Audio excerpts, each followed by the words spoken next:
countdown this time. Oh, hey, guys, we're live. Hey, it's Ronan here. Zach from Freedom Stuff. Chandler from Dicka. Allstate from Wolfpack Airsoft, Michigan. And we got a special guest on today. We've got Alfonse. That's Airsoft Alfonse. I'm sure you guys have seen him, especially in the Pewtubers group. He's been blowing up like crazy lately. Hello there. Hello there. Hello there. Hello there. So real quick, just to start this off, I was wondering how do you feel about all this right now? With all this, literally, it felt like 2 months ago you were at 900 subs, and now you're almost at 10,000. Like, what's going through your brain right now? Because this is pretty awesome. BBs. Yeah. Honestly, I don't know, man. Yeah, it's pretty crazy. Like I don't know. I never really thought of myself as like, something. I was just going out trying to entertain myself and like some of my close friends. So it's like a little bit like a lot to comprehend right now. But like I said, I appreciate like each and every single one of my subscribers, because when I originally started this, I kind of just wanted to make it more of like a little like community with my friends. You know what I mean? Like sharing. So like I was fortunate enough to be able to like travel a little bit, and my friends obviously weren't. So whenever I'd go places and play, I wanted to be able to be like, hey, this is what it's like. So then at the next time I'd go, I could convince them to be like, oh, wow, that's actually really cool. Because like when I first started playing Airsoft, like if I've been playing Airsoft since I was like 13 years old. So about 10 years, 11 years. And when I first started, I had no idea that there was like local fields even by me. And, it wasn't up until like 4 years ago, not even 4 years ago, like 2 years ago, that I went to a local field out, like I live by 2 fields, they're within 15 minutes driving. And That's amazing. So, but the reason I didn't know about it was because like no one put out content that was like, hey, this is what this field looks like. This is, we're right here. And even if it did, even if I knew the field existed, no one really like put out gameplay or like, for example, I like to do drone footage of the different fields because It's cool. The number one problem that I get into is I'm like, hey, I want to go to this field I've never been to. But I have no idea what it looks like. So is it worth, going to it? Like if I could just see what the field or the maps look like, that would be a huge help in the decision process, especially with other people that like aren't as serious about Airsoft. Cause like I'm kind of crazy and I'll be like, someone will be like, oh, hey, you want to go to, this field in Iowa? I'm like, sure, fuck it. Let's go. Send it. All right. Check plane, check rental car prices. I'm like, all right, let's do it. But to other people that like it's more of a serious decision and they got to kind of wait. Like I have a lot of friends that have, full-time jobs. They're not still in school. They have families, kids. So like getting out and doing Airsoft is like a big deal. So they really want to know what they're getting into. And that was kind of my original goal, just to, because there was just, think about it, like there's a gap in the marketplace. And I was just like, why has no one done this? And I'm like, if my dumbass can do it, anyone can do it. And so that you got to start somewhere. So that's kind of what my process was. But You've definitely been hitting some crazy events, man. Some of your videos are every single time that you post, I'm like, fuck, I wanted to go to that one. Yeah, no, honestly, like these past 3 months. So I started my super cliche New Year's resolution was to take YouTube seriously, because like Start working out, right? Yeah. Well, Yeah, he's good on that. Get a gym membership. I was like, yeah, let's go. And no. But like, I mean, like the past 6 months before that, I kind of like started it a little bit. Like I made like an OP34 video, but it took me like 6 months to make that video. Like the event was in April, and like I didn't even post it till like October or whatever I posted. It was like 2 months or something crazy, like So I just never really like put the full. I never like went all in. Like I was like, hey, all my chips are on the table and I'm all in. And so I was like, I'm gonna make it a goal, like no matter how tough it is, because I'm a full-time engineering student, and I have to work. Obviously I work part-time too, so I can pay for school and stuff. And so it's hard. Yeah, I literally have like zero free time. And so what I found out is like it comes down to like choices. So I gotta ask myself, how bad do I really want to make videos? Like, if this is my goal, then like I have to start taking time away from other little things like So for example, let's say every day I have like 2 hours of time that, you know, isn't school work or the gym, you know, like stuff like that. Normally what I was doing with those hours would be like, oh, I'm just going to go sit at home. You know, I'll check, you know, turn on Xbox. I'll play a little bit of games, you know, just sit around, fuck around, relax. Well, it's those 2 hours that I have now to like change into editing time and like dedicate it to YouTube sort of thing. Like, you know, sometimes I'll get up super early. Like I'll get up at 5 before I got to go to work so that I'll, you know, can get some of the editing done and, or stay up late, kind of not sleep as much. So it's just came down to like making it my goal. I'm like, I'm ready to do this. Like, I'm not gonna, I've been talking about doing this for too long. You know, I see so many other people that like are just nearly not as like, they just, not to say anything like get negative to them, but like they just, their content's like not that great and they have hundreds of thousands of subscribers. Oh, I know. And I'm like, oh my God damn it. Like, Jesus Christ. Like, you know, I keep saying, I'm like, oh, I can do better, or, you know, like something like this. But like, unless you know, go out and walk the walk and, you know, make the content and do that kind of stuff, you don't really have room to talk. So I'm like, I got to just go out and, you know, prove it by making good content. And so that's kind of like where I'm at. But yeah, it's just fucking crazy in terms of, I was like, as soon as I went to Jets event in California and I met, being able, I say I probably have to dedicate most of like this recent success to my friend Greg Wong, because like literally Greg messaged me one day and was just like, hey man, like really like your videos. They're, you know, they're looking really good. And then I, you know, we bounced ideas back and forth and I asked him all about his, you know, 3rd-person camera setup. So I thought that was really cool. And next thing you know, it was like, hey, you going to this event? And I was like, he's like, yeah. And I'm like, hey, I want to come out and try and do that. You know, my school doesn't start till, you know, this date. I can make it out there, blah, blah, blah. So went out there, hung out with Greg. Like literally, Greg knows everybody. Like get off the plane, picks me up in his Jurassic Park Jeep. Like, awesome. Just I'm like, oh, all right, this is how we're rolling. You know, first thing you're like, oh, let's just go to Airsoft GI. You know, let's shoot some video, like yada, yada, yada. So immediately off the back, meet all the Airsoft GI people. And it's like, hey, let's go to Crytek. You know, let's meet the Crytek people, blah, blah. I'm like, oh, okay. Wow. You know what I mean? And then it's like, hey, let's go back to, let's go to the PTS headquarters. Let's meet, you know, all those guys and this and that. And it's just like, okay. And then like, that was literally like 4 hours there. 4 hours on day one. So I'm like, holy shit, what is happening? And like, you show up to the event and it's like, you're with Greg. And so whatever reason, when you're with Greg, like it just seemed like I was just kind of accepted, you know, amongst the, it's like a cult. I kind of, not to say anything against like any of the bigger YouTubers, but like, it's just kind of like this cult, I feel like, where. It's like Scientology. Well, yeah, you're like if you're in that group, like you're just accepted. And if you're not, it's kind of like either you're just a plebeian or, you know, you just, but I understand because it's like, you look at some of the bigger channels and like people that get like, I can't even imagine where, like look at Novrich's comment section and you're just like, you know, like if I.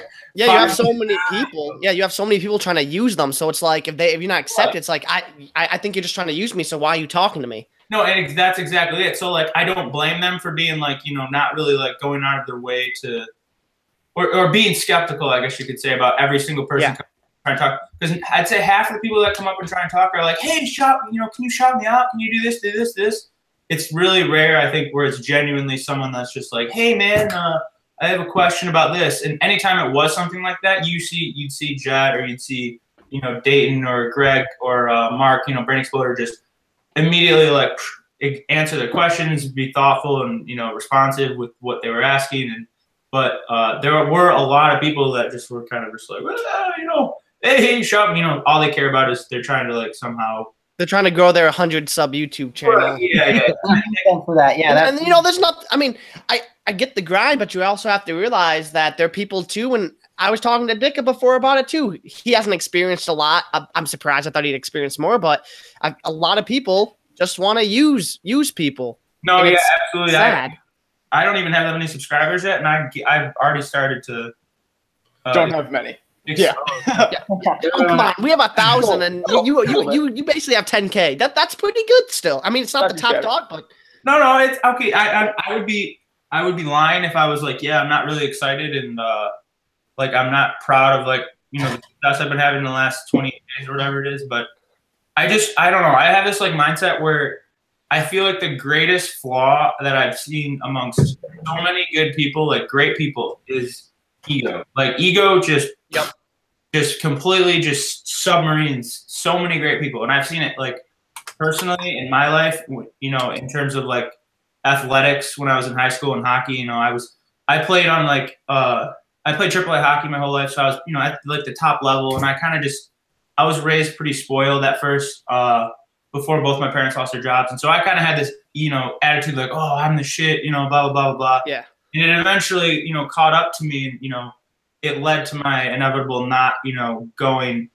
to, you know, like my goal was to play professional hockey. And so having that, like that sort of ego kind of it just affects so many things, like, you know, not going the extra distance. You're not as motivated to, you know, to always be getting better, that sort of thing. And so I just kind of take this mindset where like I'm super hard on myself all the time, unnecessarily hard sometimes, but it's just so that like every single day I'm trying to like go out and get better. Like I'm not satisfied with anything I've done at this point. I'm like, it can always get better. There's always room for improvement. And like, if you look at a lot of successful people, and I'm not even talking YouTube, I'm just talking about like, In general, They're always learning. Yeah, they're always learning. any industry, like the biggest mistake people make is, you know, they're settling or they're, Well, it's complacency, which is the biggest problem. Yeah.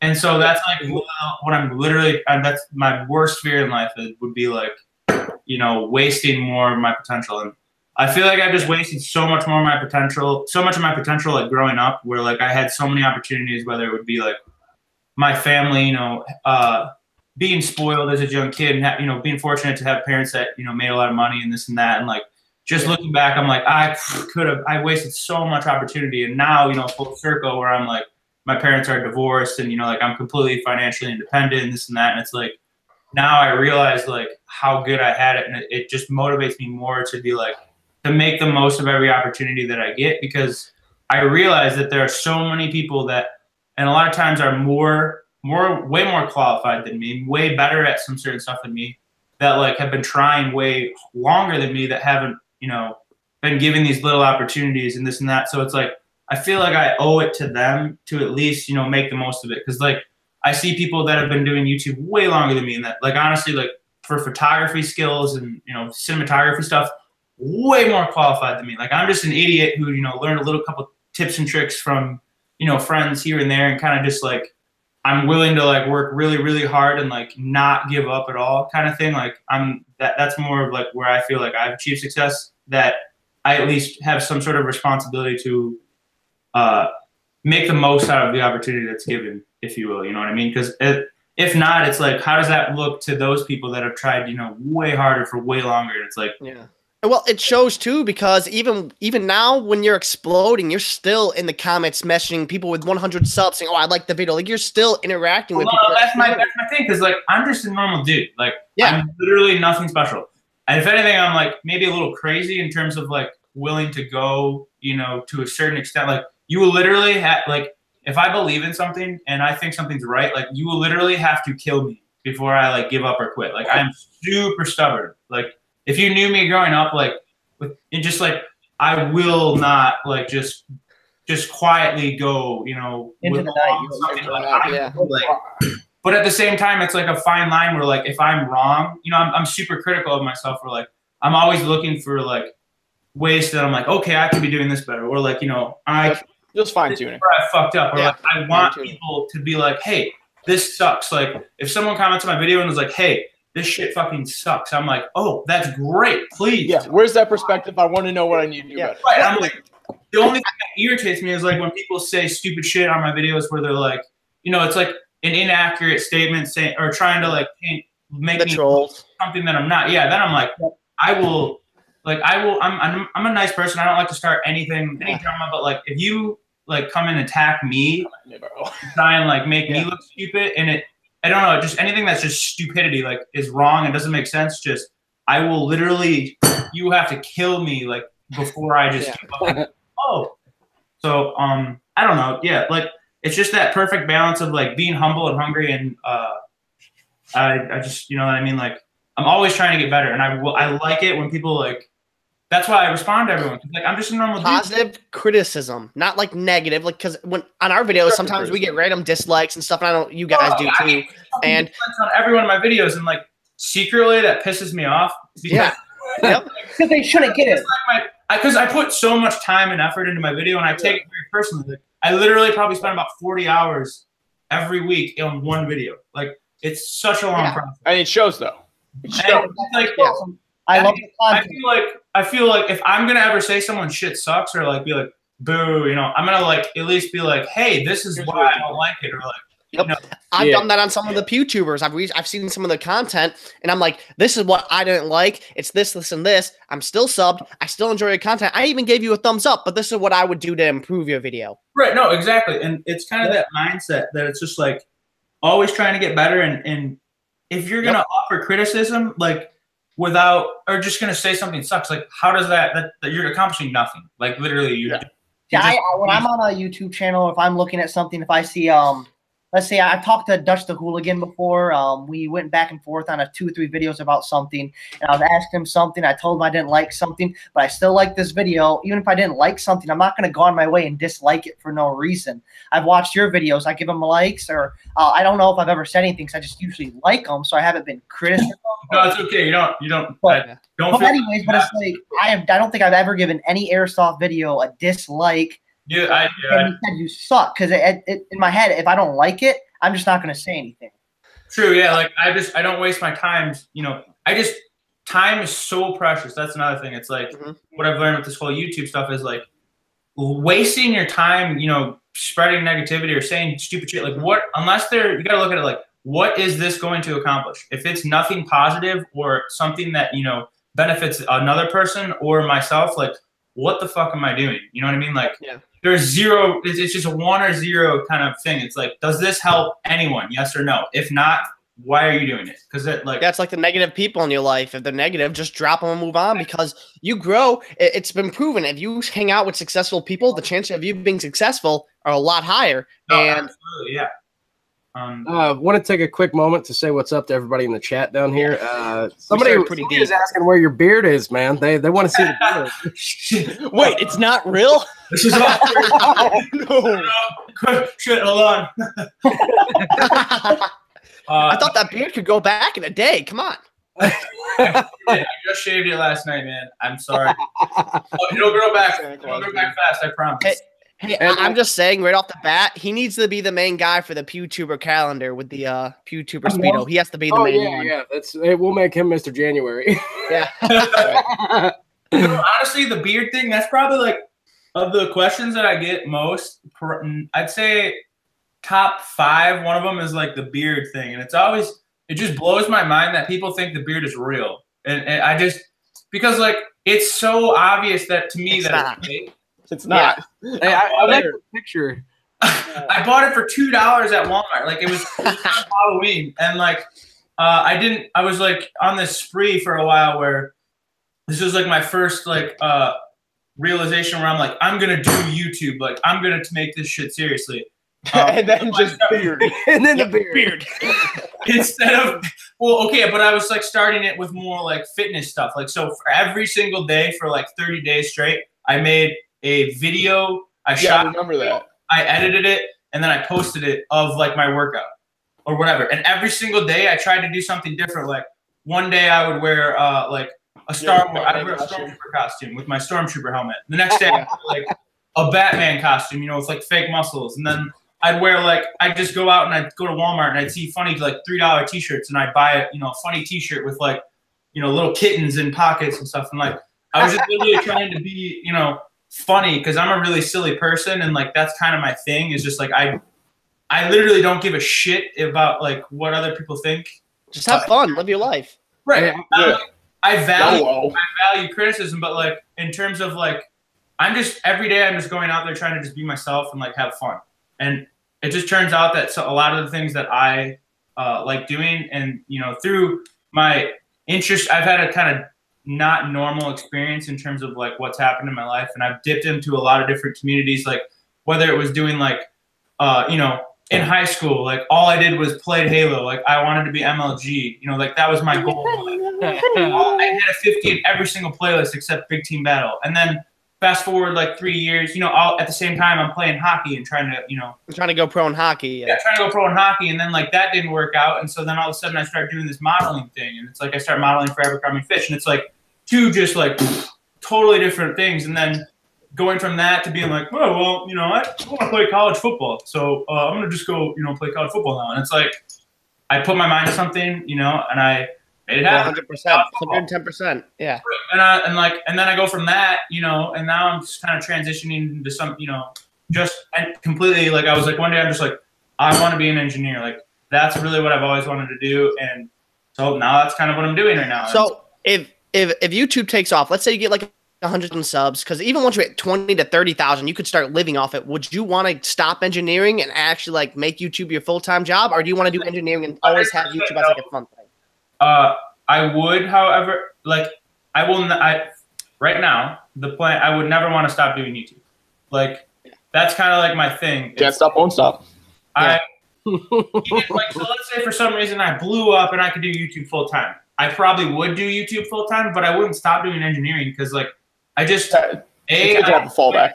I enjoy engineering. B, I feel like it's a critical skill set that you learn in terms of like the mathematics, the physics, the chemistry, information. Like it's so applicable to so many other things in life. And if anything, it would make my YouTube channel cooler because like I could like kind of do a second channel where like I do like cool science shit and the whole fitness thing and this and that. Like So I just think combining all this different shit would make really cool ideas. You know what I mean? Very unique. I take my engineering stuff I learned and I apply it with airsoft. Like when I'm like working on my airsoft guns kind of thing. Teching and stuff like that in terms of things like that. So it's like kind of like I'm just in all these like weird different things and I take them all and I'm just like, and I try and make something that like is really unique, I guess. But like I said, I'm really fucking weird, man. Like, hey, Alphonse, is that the beautiful MG that's sitting behind you right now?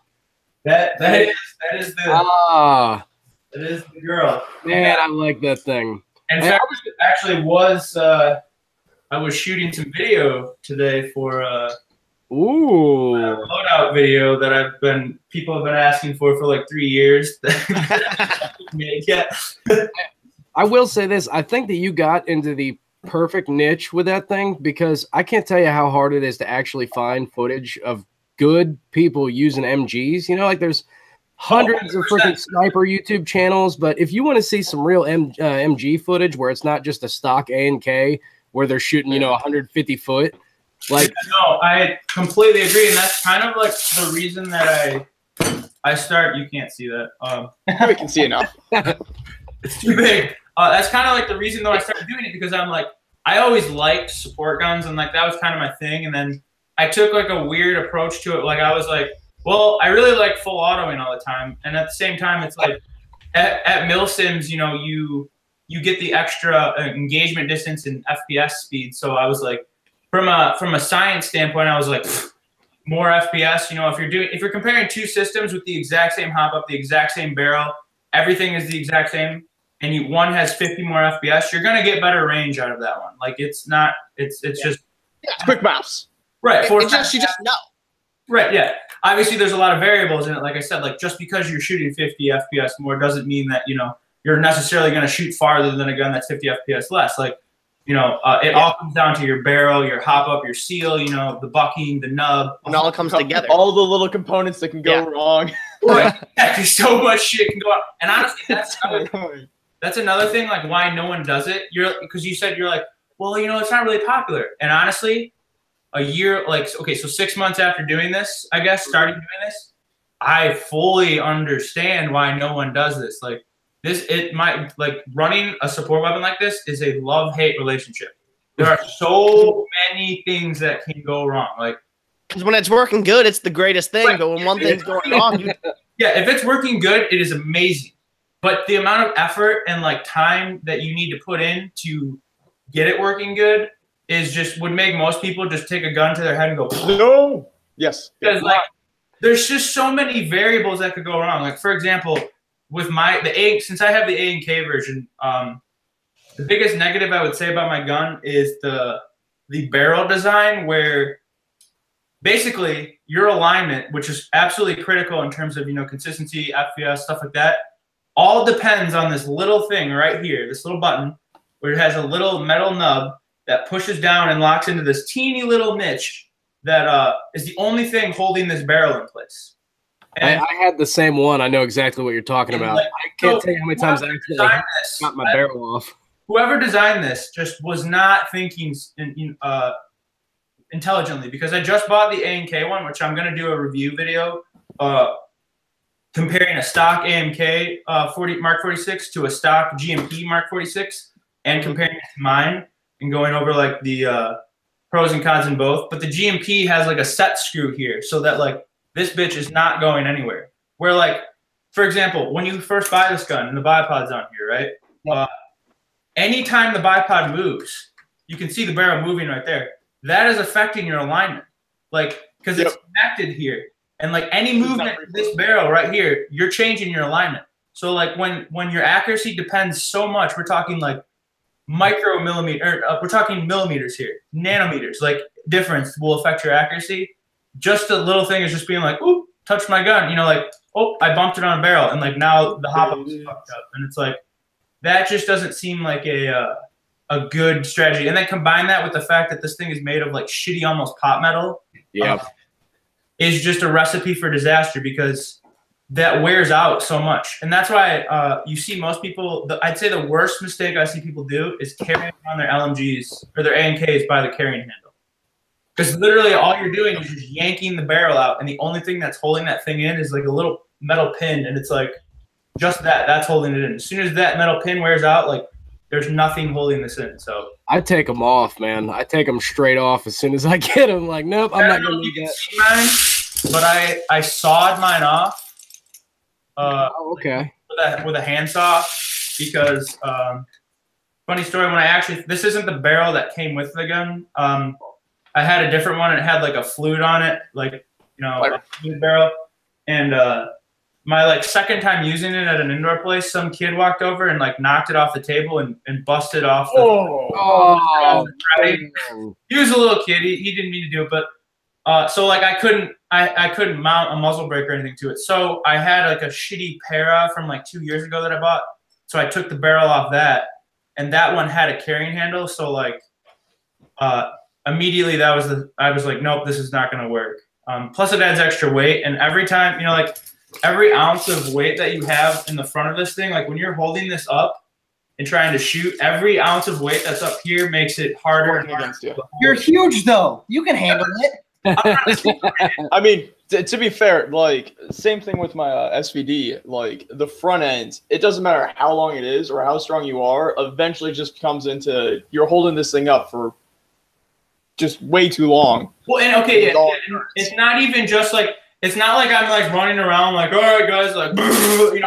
It's like when you're getting down and dirty, like you're getting up on a cover and like you're getting low and you're leaning out over, and it's like that's when it makes a difference, because it's every ounce matters in that sort of sense. Because from a physics standpoint, also you got to remember that like when it's the weight's distributed out farther relative to your body, it's harder. It has more that pull down, and so that's kind of why I put a lot more thought into like how I have my gun set up in terms of that, like where you wouldn't think that that's normal. And that's why I say I'm crazy, because like I'll sit there in my basement for hours and I'll just like stare at it. The menu stare at guns. How can I make it lighter? So so for example, if I had any advice to someone that had a gun, the first thing I would tell them to do is take the bipod off. Like throw it as far away as you possibly can. Like that's cancerous. Like I have this little $10 grip pod. Like I broke, granted these things are shitty as hell. Like I've gone through about 10 of them in probably the last 6 months, but they're $10 a piece. So it's like, whatever. I've got a couple of those. I like them. So, did you wire your box mag to the FCU? Is that what I'm looking at there? That wire? Yes, 100%. That's another. So like when I make my loadout video, this is why I haven't made my loadout video, because I hold myself to like, basically I don't want to put out crap, or like if something's like, I'm a 5-star man. No. It's like I just haven't had enough time to like sit down and put as much effort into a loadout video as it deserves. Like I didn't just want to like do this half-ass loadout video and just kind of be like, oh, this is I did. When like if I put my mind to it and I like have some free time, like I can actually make something really cool and go over every single feature and like have good camera angles and specific, because not just me talking in front of a camera like, hey guys, this is my gun, like look at it, it's really great, like varying the angles. Like so when I'm gonna like make it pretty. If you were gonna ask me about the box mag, I'm gonna take apart my box mag and get some close-up pictures of like how it's wired, where it's wired, and how I did it. Then follow that up with a voiceover kind of thing. So yeah, the thing is right there, what you just explained is exactly why I personally believe people on YouTube get successful. Some people put out those videos, but you're like, I have to be perfect. I have to have perfection. Well, it's just because it goes back to that thing where like I just feel like I owe it to people who don't have as much, like who are way more qualified and are better at doing this sort of stuff that haven't like achieved the success level that they deserve. So I'm like, I just feel like that on my shoulders, and I don't know, it just kind of motivates me. So yeah, the TCU. So there's I can hold on. Yeah, take this. I'd say that the box mag component to any gun is probably aside from the nozzle alignment. Actually, I'd probably say the box mag is more important than the nozzle alignment, because if you don't have BBs coming into your gun, what the fuck are you gonna do, right? Gun broke. I'd say, but they're pretty close in terms. Probably the most common problem from people I know with machine guns is feeding problems. Like that is, and I'm no different. Like I have feeding problems all the time, but I started off with the sound control box. This is just a regular A&K box mag. When it comes sound controlled. Obviously, if you have one, you're aware. And the Polar Star is not loud enough to activate the sound control. So like I even tried taking the microphone out of where it normally is, and then like ran it through the top and like taped it with the microphone down like right above the little nozzle port hole here. So like the best chance of it picking up sound would be there, and it still didn't activate. So then the next thing was I bought like the what is it, the brand? It's like Top, the little one, the shorter one that has the push button. Yeah. I went with that one.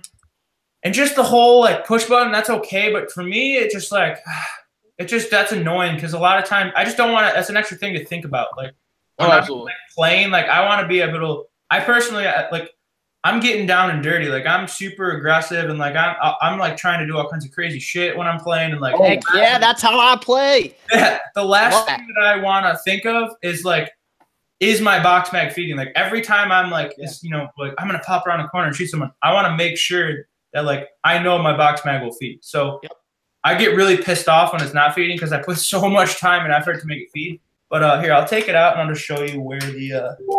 Yeah, I agree though. Nick and I, we charge around and we rush a lot to get those really cool kills and stuff. It's like, what's gonna happen? You get hit. Right. Yeah. No, are you okay? It's a Bingo Airsoft Works TCU. They make a bunch of different versions of it.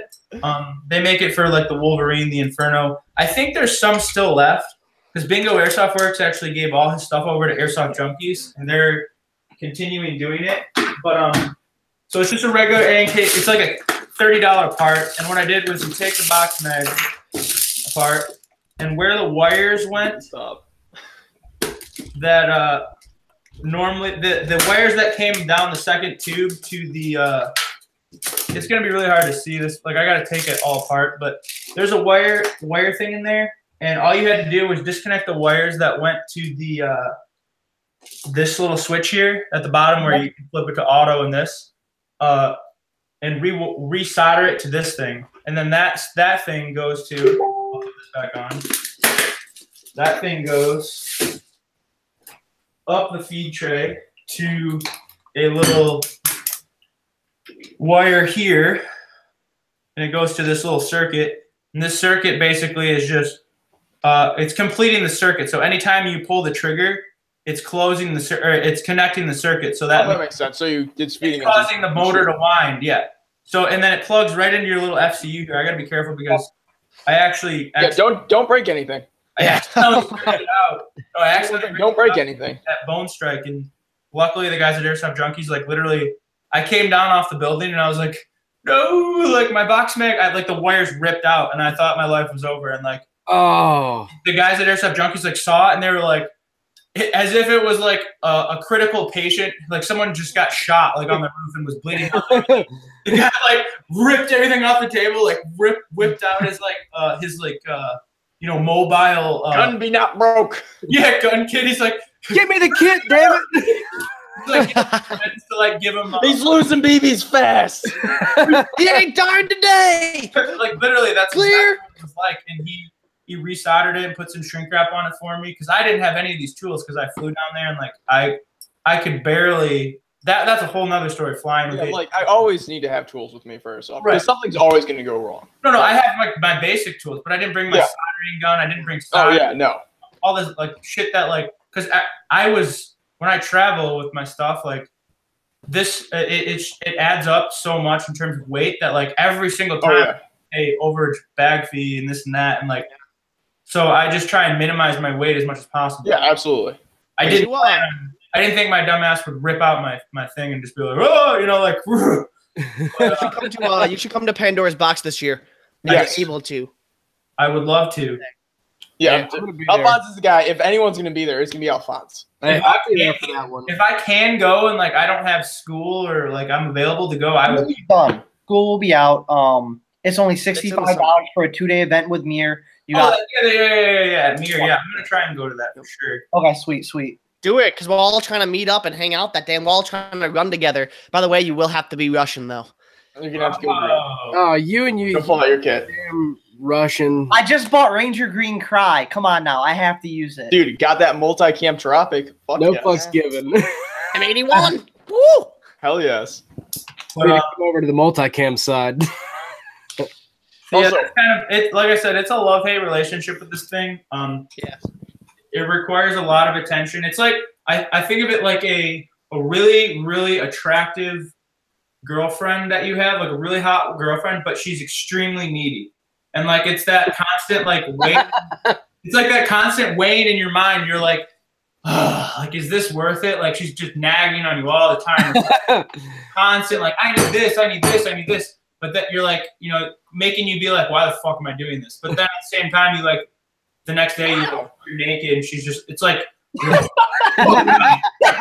remember why I put up with this. And that's exactly what this is like. When she whips out the boobs and you forget about all the bullshit. You're like, so that's literally how I feel with this. Why was I mad? Oh my God. Honestly, like it's when you get that when it works, but like it requires a lot of attention and like there's been so many times like I remember at Apollo Rising you carried around a unjamming rod with you. Yeah, that's literally the most important part of my kit for a while until I figured out that what the problem was with the shimming in my gearbox. The gearbox was actually moving due to the vibration for whatever reason because it wasn't the only two pieces of contact that are securing the gearbox into this thing are these two little screws right here. That's it. Yeah. There's nothing else that's holding those things in. They're like this teeny thing, and so you know this thing is like cycling back and forth, and I'm dropping it and running. So I can just see you running around with an unjamming rod like it's a fucking musket, like fire one shot. Literally what I was kept in your back, and like you were holding down hallways, and if there was a string of time where like we didn't have any BBs coming in our way, we're like, you might be jammed. This might be the time to move. If you watch the Apollo Rising video, like we were in that hallway, and I think you guys were at the other end. Yeah. You know, I'm like laying down some cover fire, and then I'm talking to Greg, and I'm like, all right, I'm gonna move up, and like I moved up to the next barrier, and then I was gonna make a gamble decision where like it could either end really horribly because I'm completely or it could be a big payoff, or you know I killed this guy at this door, and then we like it's that move that like makes the next step where we got it's hard as hell to take ground at that place. Right. And as soon as I did that, I went up and there was a guy like maybe 5 feet in front of me, and I went to shoot him, and it was like jam. And I was like shit. And I in my video I put in like a little meme, and it was like a 249 meme because like 249s are synonymous for jamming, and so it was like it was like a little cartoon, and it was like bad extractor pins, like oh no. And But yeah, that's when you just take that unjamming rod and use it as a melee weapon and just whip somebody. Gone. You have to watch the video. I can like pull up the time and just tell you the exact time, but it's really fucking funny because like the worst time, and like I immediately I'm like shit, and then I just turn around and like run backwards and like, 5 teammates. Time to book it. That's when you got to have a grenade on standby, man. You just got to have the pin already pulled and just wait and let. That's something. Trust me, that's something I need to step my game up with the grenades. Is, Dude, actually, oh my gosh, I wish. Talking about grenades, I have something to tell you guys real quick. Get to do it. I did. So, oh shoot, I just spilled my slushie. Get going. Oh no! I'll be back. Nick, No, Nick, don't bring up the bad memories of you almost killing me last weekend. No. That was, dude. Speaking of weekends, finally got able to go out. I got my meth marks everywhere. Nice. Hey, we're hanging out. We're going out with you next weekend. Yeah, we are. Yeah, me, Alfonse, and Wolfpack. We're all gonna be going out to what is the event called again? Oh, you guys are coming? Yes, Yeah. We're going. Yes, it's so Michigan Airsoft is absolutely cancerous. I would equate it to a community that we're like in civil war almost, like a Syrian civil is like Yemen or something where like everyone just keeps killing for no reason, like nothing is gained, like just it's just everyone has like little problem. Right back, guys. Okay. But there's this local event that this guy named Jeremy Horning hosts. He has his own little team. It's called the Suicide Kings, but no one else in Michigan like hosts games with like regulated rules and enforced chrono, like chronos rules, stuff that like make a big difference in terms of like, overall player satisfaction and stuff like that. That some of the fields in Michigan don't understand. Obviously, Kalamazoo Airsoft is its own thing because they're CQB, and Motor City Airsoft is CQB. Yeah. Like it's not as big of a factor there because it's like you can't, you're only shooting 1.24 joules is the max at Motor City and stuff like so. Like, it's much less of a factor there, especially where no full auto is allowed. But like when you go to an outdoor field, full auto is allowed, and you get all kinds of crazy people that like are tricky with their BBs. Like, you go to the chrono, like, oh, what BB weight are you using? And they're like, I'm using 0.2s. Yeah, they're using. They have 0.36s in their gun. They're like, that's ridiculous. 398 for but 398 FPS, you're good with 0.36s. Like for example, I hosted my first game at this place called House Survivors. House Survivor, yep.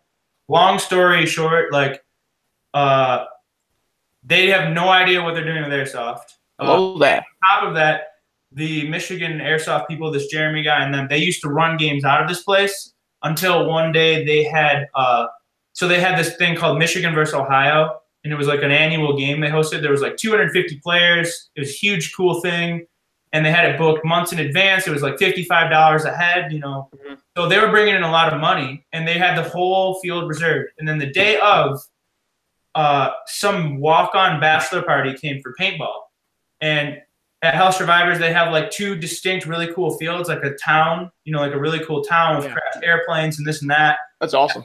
That like, if you're an airsofter, like you want to play on that map. Yeah. The way they set up the milsim, one of the core objectives of the milsim was in the town. So in the middle of the game, it already started. Paintball guys came on, and the refs were just like, "Hey, get the fuck off the field!" Treated the airsofters like complete shit. Kicked them off the field. Basically, we're like, "Just go in the back. You guys, you plebeians, just go to the back." And I would have been mad. I would have said. So I completely understand why everyone is super pissed off about that. And well warranted, and I'm not gonna try and ever defend, those things. But at the same time, and then combine that with last spring, they tried to like we're having airsoft. So I went out and it went well, but the guy who was running it just didn't have a clue about chrono, like didn't enforce chrono at all. There was no like system. They weren't chronoing in joules. There was like some FPS, even with HPA, they're just going straight off FPS.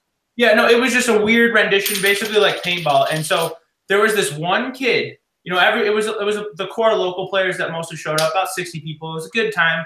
But there was one guy, he had like, just to put it into perspective, right? So picture a dude. Okay.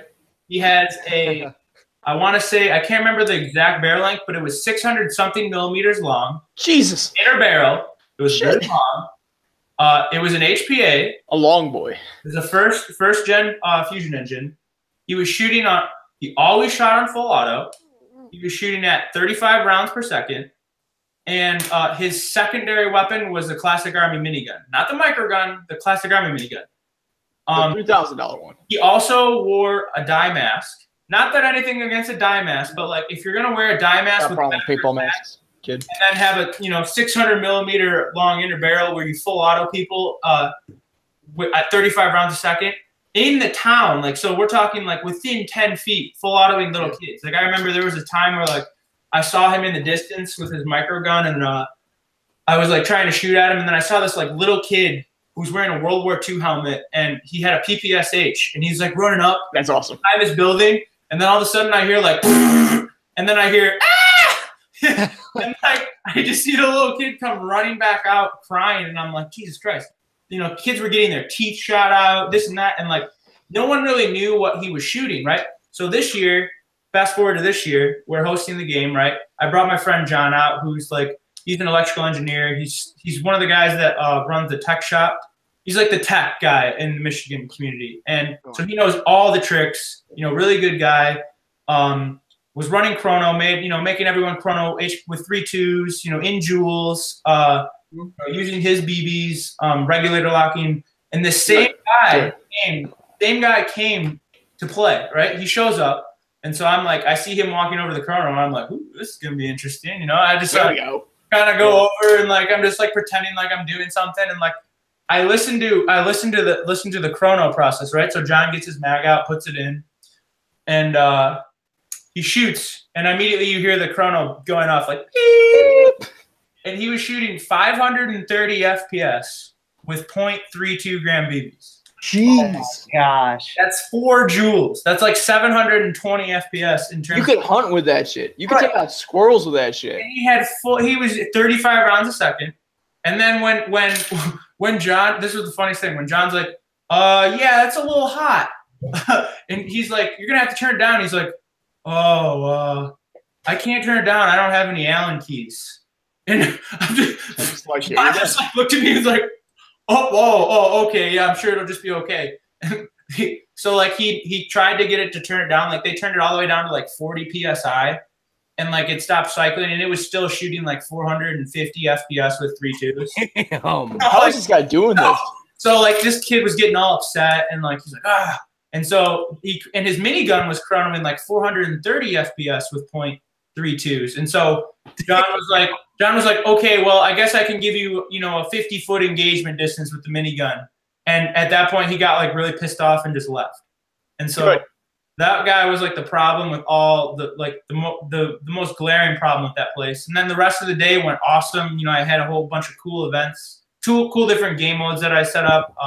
Like we did this Lone Survivor game mode where we have a map that literally it looks like you're in the movie Lone Survivor in the hills of Afghanistan where they that would be awesome. And so we did like a game where we had like a team of 10 with no respawns, just a medic system up on the hill, and then we had like the mass of the rest of the people with unlimited respawns attack, and it felt exactly like you were in the movie. Like there was a time where broken legs everywhere. No, like I shit you not. So I the first time I was one of the lone survivors, and I went to try to hold the left flank, and then I got taken out like by some bushes, and I'm sitting there and I'm like dying. I'm like laying on the ground dead.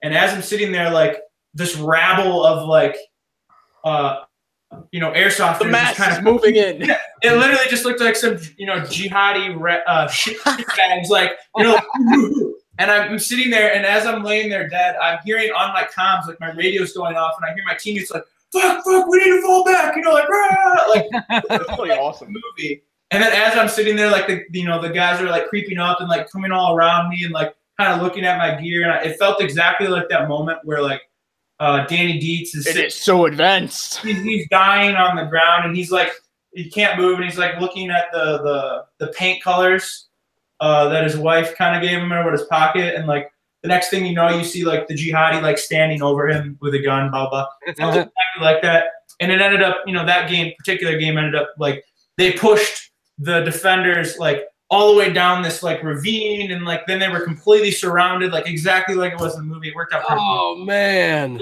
And then just I like got watching it, and there was like 80 people like in a giant circle around these like 4 remaining players that were like hiding behind like little piles of dirt and like rubble piles, and like it was so funny to watch. That is awesome. That's pretty awesome. That is sweet. That would have been really fun to film and edit that.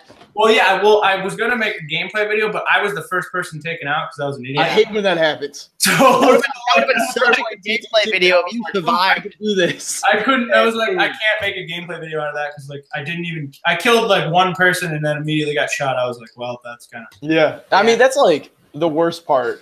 Also, the most unpredictable part about it. Like most video makers on YouTube, they spend their time to like, let's set up, like if they're playing video games, we'll set up. Here's the time period of the video game, or like here's the time period that we're gonna be doing this. Here's the activities we're gonna do. Here's what should happen.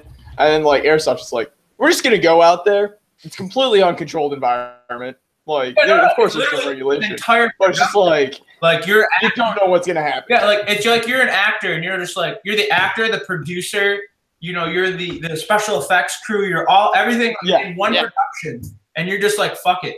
Like it's so there's so many variables that could go wrong, and then on top of that, throw in the normal variables that airsofters deal with. Like how many times? Oh yeah, absolutely. How many times do you think of when I think airsoft? I think of a person spending hours and hours in their basement teching and hours googling and on e-bike and this and that, only to go out to the field and then have their gun break within the first 5 minutes. Like I know that feeling. Like I've been there, and then even more so to complicate things.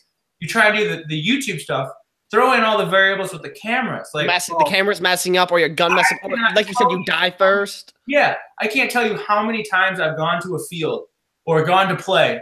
And like when I first started doing it, SD card error, or one of my cameras that I died. It's like that happened last week with me. I was at Red Dawn. I forgot 2 of my SD cards. I switched some stuff over. At the very beginning of the game, my shoulder cam falls off because I run the brain exploder shoulder cam. My screws are gone. It's hanging. You fix that thing, man.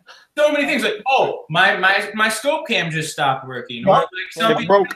My scope lens. Like, oh no, like you have a great game, then you look at your scope cam and you're like, oh fuck, I wasn't recording. And it's like, there goes the video. You know what I mean? Or the scope cam you're filming and then it dies right when you actually start getting your good kills. That happened to me at Red Dawn. It has dirt on the lens. You get a little bit of dirt on that lens, like you're not seeing shit. So even worse is when you think that it's perfect. You get out on the field, you bump against something, and then you lose your zero. You're just fucked. You can't see shit. I can't wait to get a scope cam. It'll be a lot of fun. Yeah, no, literally, like it is. There's just so many things that can go wrong. That's why you combine. That's why I'm saying like. It's not really crazy now that I've been doing it to be like, wow, why is there no good LMG airsoft channels? Right. You combine take just the YouTube problems, right? Just the camera. Yeah. Put that over here, right?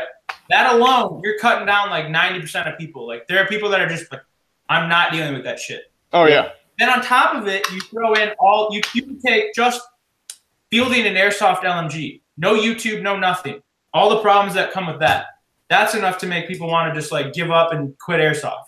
So combine those two, it's just like you got to really be fucking narrowing it down, and you've got to be committed. And then if you're there at K, if we're at K or you're at a field, everything's working perfectly, but you die first, like Lone Survivor. And then it's like okay. Yeah. And then on top of that, throw in like actually going out and being like good. It's like all these fucking things could go wrong, and it's like. And then, like, to find the kills, it just be then you have, like, moments where you're just lucky, and you turn a corner, there's, like, 10 people there. And you're like, oh, great.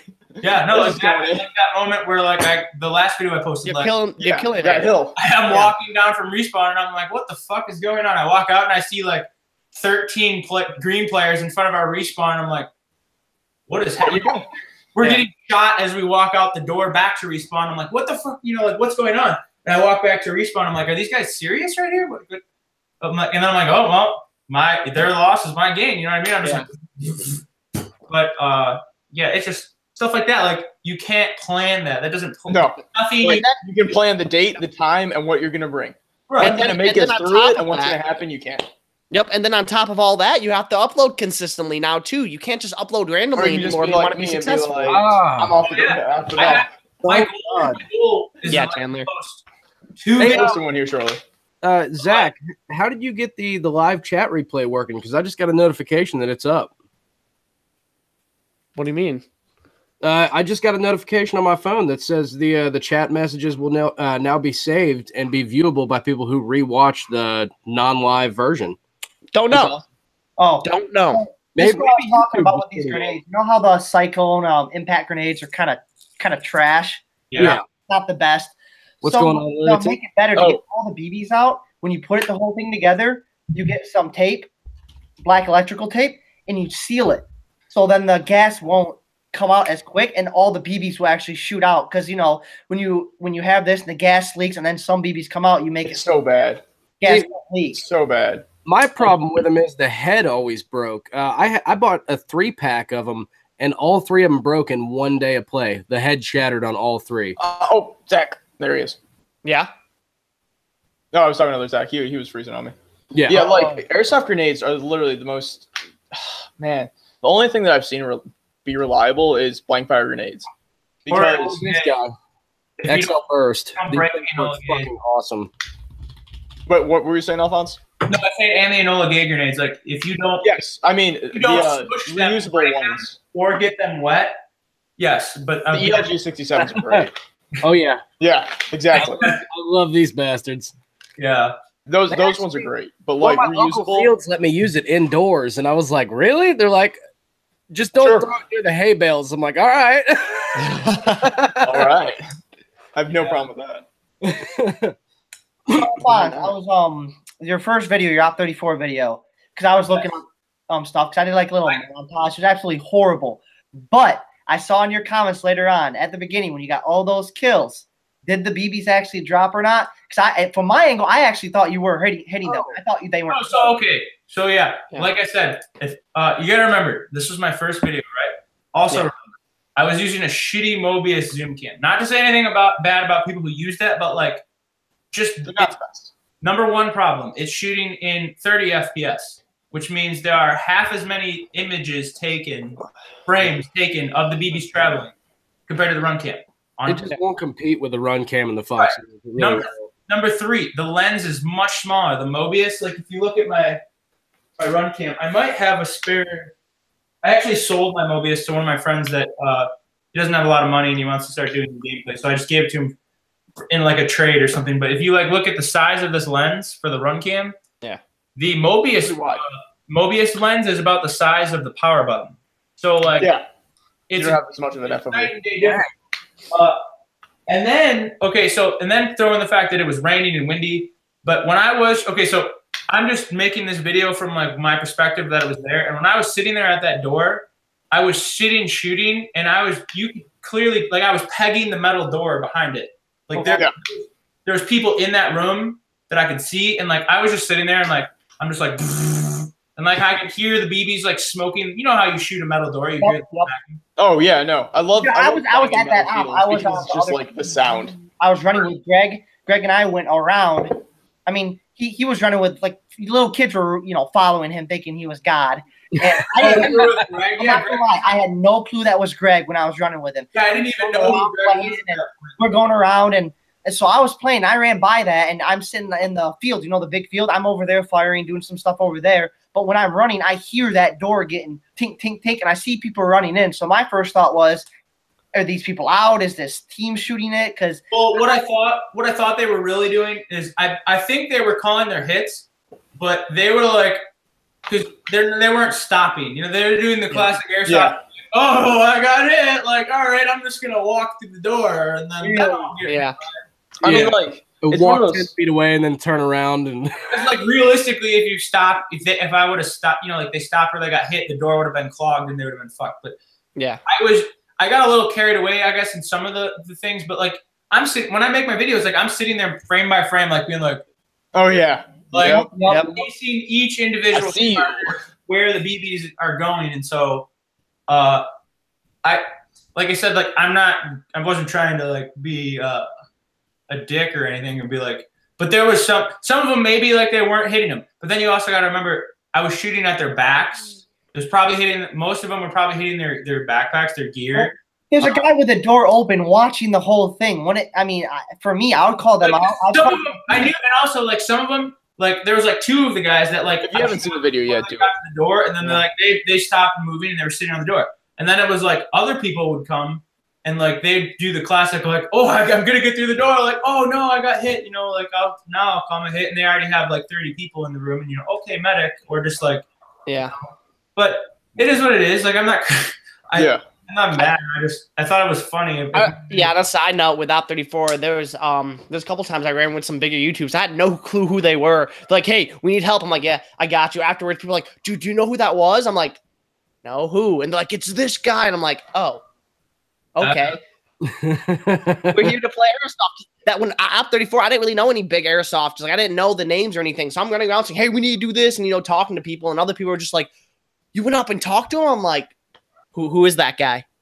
That's the thing, I guess. Okay, so after like sort of achieving a little bit of success here this last, like month and a half. Yeah. And getting the opportunity to go out and meet all these big name YouTubers and like being at SHOT Show. SHOT Show was a huge, like being able to Dude, go, that must have been awesome. Yeah, with PTS, the SHOT Show, that was such a big experience because I met every person aside from like Nobrich. You know what I mean? Like I became friends with Dayton, House Gamers, like all these people made connections with everyone. I met Donald Trump Jr., you know what I mean? Like crazy stuff. And like more so Grantham. Yeah, Grantham. Mike's really cool dude. Like just got to hang out. He seems like the most relaxed but deadly human being in the face of the earth. And like, but the thing that I learned from all that is like, and I kind of already knew this because like of the whole like modeling thing I did and like meeting some, like really famous people in that sort of field and like, and even with sports, like because I was playing at a really high level hockey and like a lot of my friends that I played hockey with are, in the NHL right now. And so like, I still talk to them. And then, when I played football, when I played for Ferris State my freshman year, 4 of the kids that I played with on my team are in the NFL right now. You know what I mean? So like, I got. So you just realized the people. Right. Yeah. No. That's the biggest thing is like those people are no different than you, me, or anyone else. Like it's just they're all shitty human beings like the rest of us. No different. They're just normal, down to earth people. Some people are obviously more shitty than others, but like, it's that like autistic kind of like, it's Grantham. You know what I mean? Like, don't get me wrong, I fanboy too all the time, but like, it just changes your perspective when you get to go out and meet these people because like they're no different than you. They're just normal. They just have made different choices than you. You know what I mean? Like in terms of like when I always look, I think back to like football, where my freshman year, right? I was more, I never played college football, so I walked on, right? I'm kind of like low tier. I didn't even know I walked on as a defensive end. I didn't even know how to get into a 3-point stance when I showed up to football camp in the fall, and like. Here I am going against 2 senior, returning senior All-American tackle and guards doing double team drills. And I'm like, that will check your ego at the door real quick. You know what I mean? Like, I thought, I'm like, oh, I'm big and strong. I can deadlift 700 pounds. Like I'm the shit, right? I run a 4.5. I'm awesome. No. And then I know what you're saying because I'm friends with a guy who was in the Olympics. I'm friends with a guy who was drafted 6th overall in the NFL. So I know what you're doing. Zach and I were friends with a guy who was on the reality show Survivor 3 times. So we have people like that. And when we've been talking to them, they've said the same things to you. Like, we're just people. We're like, it's just everyone rolls different dice. Everyone has different paths. My whole goal with this whole YouTube thing too, and like social media and this and that is like, if I kind of just want to prove to everyone and show people like that no matter like anything is possible. Like you can literally accomplish anything as long as you're willing to put you're willing to work hard enough, learn, and make the right choices consistently. Like it all comes down to choices. Like I was saying, with football where, I got to see, full picture, like, big picture where like I was in the weight room, every day. The kids, me and the kids that were, going to the weight room at 5 a.m. before practice, after practice, studying film, this and that. Oh boy, 5 a.m. Those were the kids that like Hang it off. Oh, shut up. Those were the kids that ended up making it to the NFL, and all the kids that were like the most talented kids. The some of the higher recruit kids, where like they didn't have the same work ethic. Right? They were like on the same thing in like schooling nowadays. Yeah, where people will be really gifted. Way more talented, hands down. Were better. Not necessarily, and but they were the kids that were like, oh, I want to go out. They were the ones that are like, oh, let's go out and party. Let's do this. Let's do that. Go to the bar. I don't need to work. Whereas the successful kids, like you look at like the kids that are now in the NFL, they were the ones that were like, oh, it's Friday night, maybe we can get in an extra leg day, or like, hey, let's go to sleep early so we can make our muscles give our muscles extra time to repair. Let's spend some extra time doing homework. They didn't give a shit about all this like arbitrary bullshit that like the media and society portrays as like cool. And it just showed like those were the people that were willing to make decisions, the sacrifices. Yes, the sacrifice who you are now for what you'll become later. Those people were the ones that were successful. And all the other people were not. And the only difference was it was just their choices on a day-to-day basis. Like I said, some of the kids were way more talented. Some of the kids like literally they were straight up ballers when it came to like measurables, hands, this and that. But it was the kid, they didn't make the same choices. They were like, oh, I want to go out and get drunk, oh, I want to get caught smoking weed, this shit. So it's like, apply that to anything you do. And it's like, look at what the best people are doing in the industry and model yourself after that. And so that's kind of like, my whole thing is like, I'm just trying to help motivate people that like, because I'm no one special. Like, I'm not the most talented. Granted, I've been blessed where like I can do, I think my best trait would be like, I can learn quickly and, like, I'm good once I'm good at something, like I get really good at it, but I'm no one special, like, and I'm just doing these things and I'm trying to prove that like literally you can be anyone, you can do anything. You just gotta Nick and I were talking and we had our old channel and it was at like 400 subs and we're not exploding like you, but we kind of said the same thing when the new Camus Airsoft opened. Nick and I were like, okay, let's be serious about this. Let's actually try posting 2 videos a week. Let's start getting good content. Let's actually start going to some of these big minutes and these big events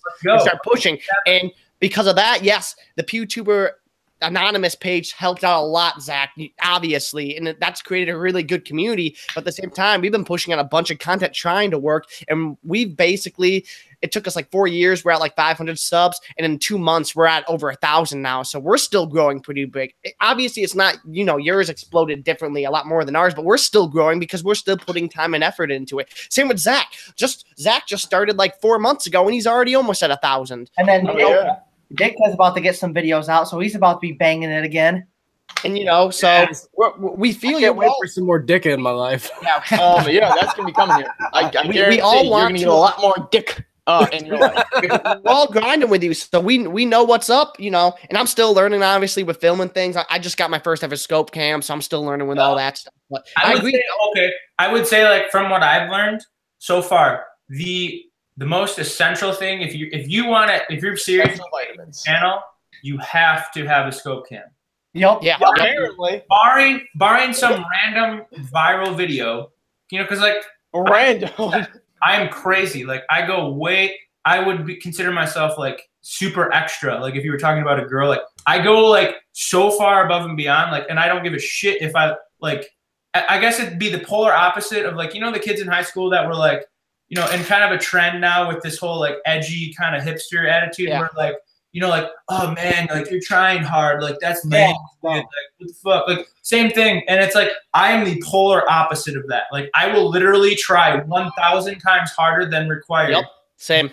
Like not caring if I look stupid or like, like crazy because I know that that's what it's going to take, in terms to, for me personally, to get good at something. So that's why I would always rather be over-prepared than under-prepared. There's never a time where absolutely.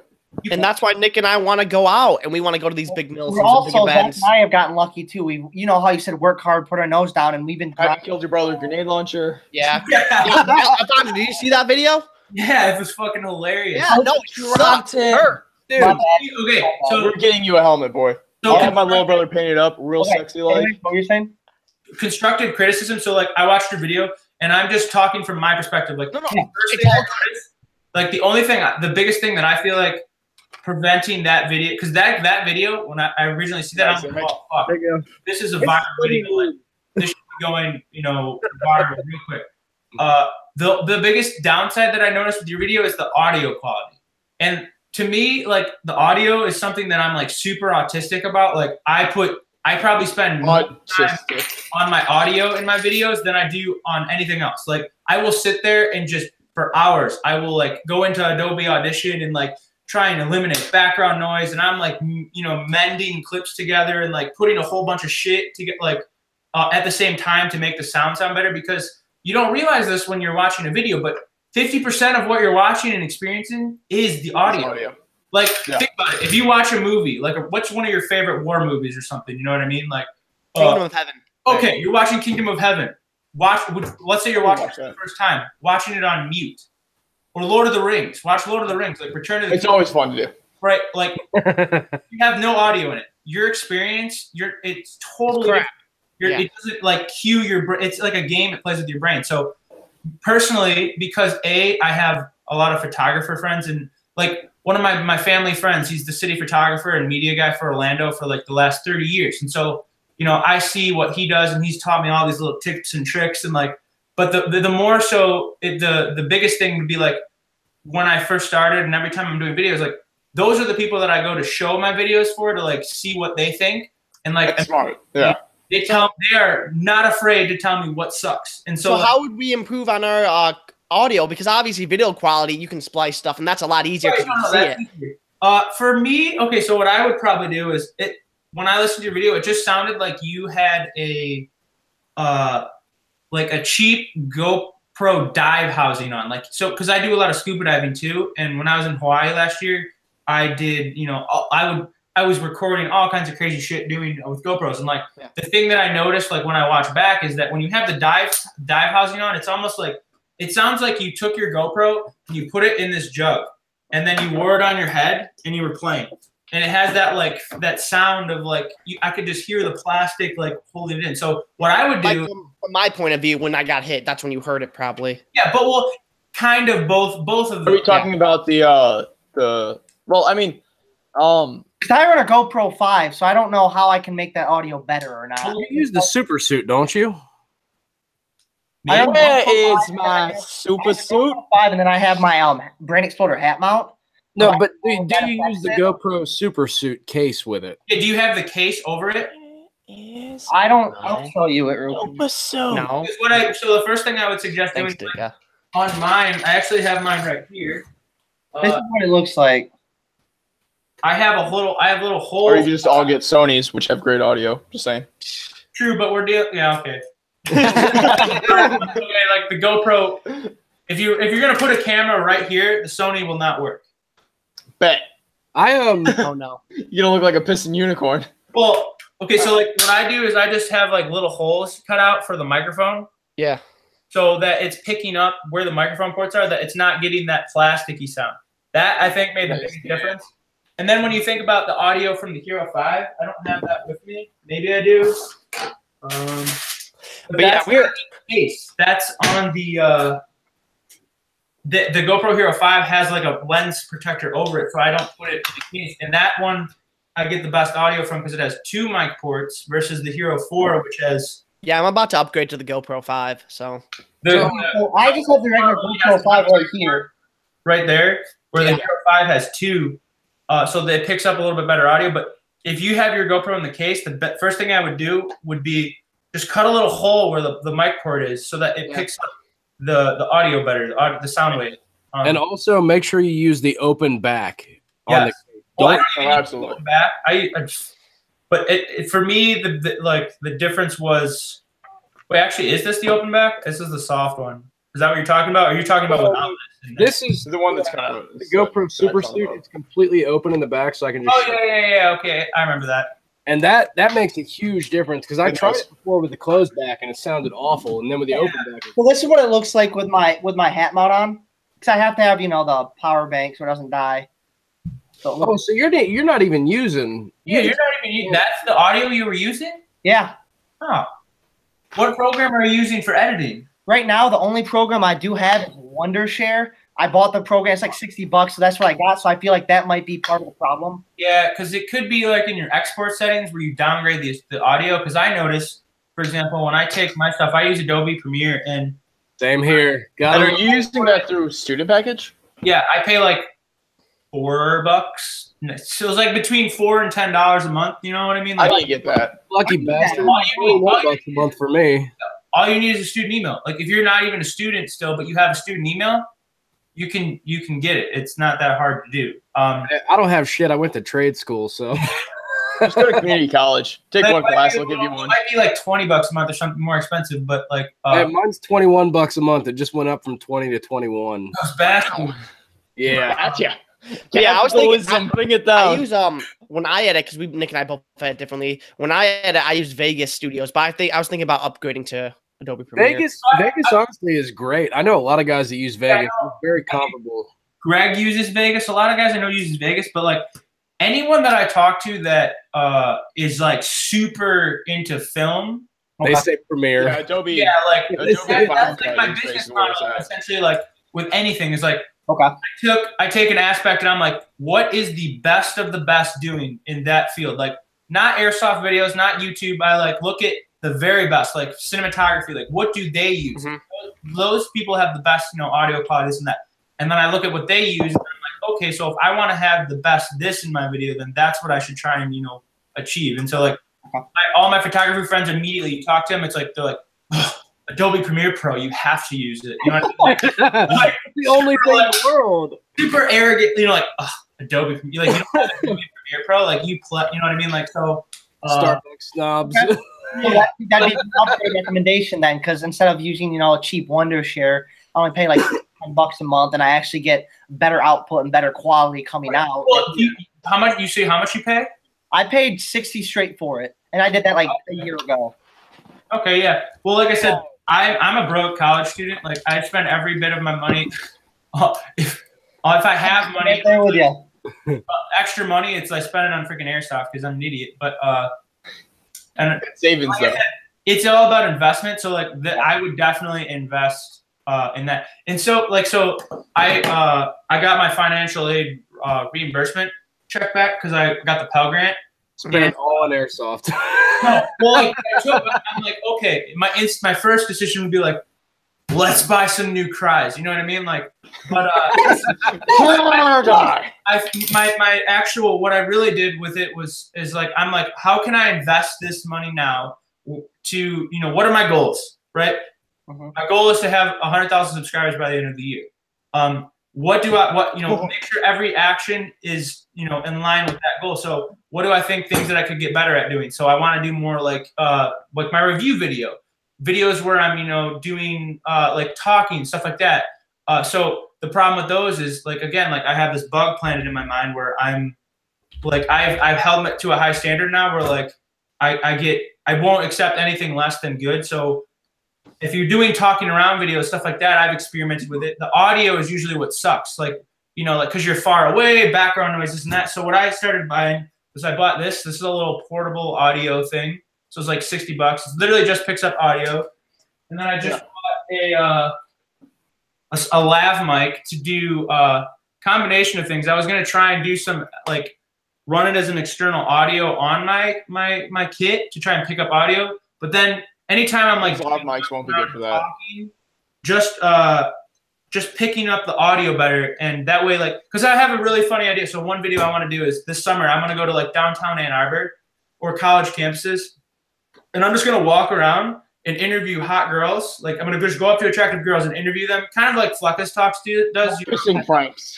I'm going to make like a stupid thing with my mic, but it'll be airsoft related. So airsofters will be like, ha ha ha. Yeah, I know what I've had that idea before where it's just like And I'm just gonna go up to hot girls. bucking do you think is appropriate for a .30 gram fired out of an AEG?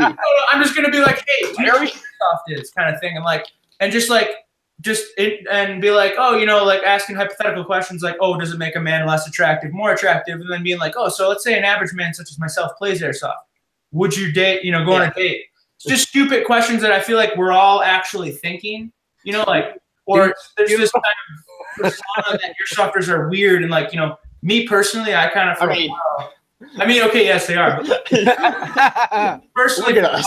I like in the back of my head, I'm always like, I'm kind of afraid. I was afraid to post airsoft stuff for a while because, like, on my Instagram at least, at one point I had like 11,000 followers. When I started doing modeling, and every time I post airsoft pictures, I'd lose like a noticeable amount of subscribers. And then on top of that, when I stopped doing that and I went to doing just football, and all I would post would be like meathead workout videos and like gun pictures. I went all the way down to like 7,000, and like, and that kind of just made me be like, oh, fuck, like, is this really not something that I'm doing? But really, it was just because the majority of my followers were like 13-year-old, girls that. Like super superficial people that only care about me posting shirtless selfies in the mirror and this and that, and it made me realize that like I don't want those kind of followers. Oh like, yeah, it came down to like those. I don't give a shit about those kind of people. Like I'm gonna just be myself, and I'm not gonna give a fuck what anyone thinks. And so that's when I started being like, all right, we're just gonna keep posting this. Like, yeah, I'm gonna lose some followers, but eventually we're gonna grind them down to the try. Yeah, we're gonna get all those people out, and like eventually, it'll start going up. And now I'm back just under 9,000. So like it's been going up, and hey, like just funny stuff like that. That's what I needed for this. And then I ordered. I just ordered some custom patches. I had to pay like for the mold fee and stuff like that. And then I'm gonna start doing an online store, and I'm not gonna sell like one. I need a patch. What? You better send me one. The wall is growing, man. I got 5 Pewtubers up here now, but I need more. I promise you'll get one. And I'm gonna send you one too. Send it. I just got my new ones in. Store. And I'm not really gonna try and sell. I'm not trying to sell myself or anything to do with me, really, because like I said, no prostitution. You can't do that online. I'm just a normal person. Like, I have nothing about me is like special. But like I'm good at identifying like what's funny and what's relevant. And so like I just have a lot of funny ideas in terms of stuff. So like I'm gonna start making all kinds of funny t-shirts and this and that. Relevant, like it's all about relevancy, relatability, like classic airsoft shit. And I'm just gonna have like an online store and this and that and just try and like, make funny shit like that. So I gotta buy, one of the expensive printers for not for like the heat press, not the shitty one, but like the one that stuff onto it. Hey, we need a 3D printer going for the Pewtubers, man. We got to have that thing running 24/7. I'm just gonna try and like create this whole thing that can help me, take YouTube seriously, like take it to the next level. I agree, though. I agree. After the podcast, I definitely have to talk to you and stuff because Nick and I, obviously, we all want to take it seriously. But yeah, we're gonna make Speedos. Yeah. I would love to actually text and stuff and I have to get stuff written down so we could take it more seriously too. ABS behind you, a cry ABS. Is that a cry ABS behind you? No, I fucking wish. That is just, those are both Samapo gear. Oh, you're breaking my heart. I thought it was a cry. I run a cry ABS. Hey, actually, it's funny you say that because I was looking on eBay today, like I usually, every morning when I wake up, I search for new cries. And I saw a brand new. What can I not afford today? What can I waste my money on today? I saw a brand new LBT 6094A, like that exact plate carrier, but LBT version. Brand new, looks just like it. Only for the steal of a price, $1,600. What the fuck? I'm like, God damn it! I said it to my friends with jokes, and I'm like, Hey guys, should I buy? Like, pretending I'm serious, and they're like, Alfonse, seriously, I think you have a problem. No, please don't. Hey, like, Zach, you've heard of people living in their cars. He's just gonna live in his plate carrier. Zach, are you alive over there? Yeah. I found something for you, man. I think I got the solution to your issue when Nick's around. Actually, that'd be very appropriate for you too. I think that would solve your issue there. and then that way, next time that he shoots a tag round at your face, you won't go down like you just took a swing from Tyson. Okay. Okay. Not gonna lie. I told Nick right after he shot me in the head, I'm like, this better go viral or I'm gonna be pissed because it wasn't worth it then. You have 3 months. And then your ass is mine. I was rewatching it, and it was almost like I think your feet almost came off the ground. You fell so fast. Like I'm hoping that by next Saturday I'll have 10,000 subscribers, and I'm gonna do a 10,000 subscriber special video. Like a thing. Yeah. And I'm not gonna say what I'm gonna do, but it's gonna be pretty. I'm excited. It's gonna be funny. I'm really gonna regret doing it because it's gonna be one of those things that's gonna really suck for me. But He's on cam strip tease. because I've seen like I've been studying like a lot of what other people have done, you know, in terms of like their milestone videos and this and that. And being like the person I am, I'm like, all right, so this is cool, but how can we take it like 100 times cooler kind of thing? And like, so I have a pretty funny idea what I'm gonna do, and hopefully I get 10,000 subscribers by Saturday. God knows it's like after I say this, I get like no more or I lose. YouTube analytic gods decide to shed their light on something else.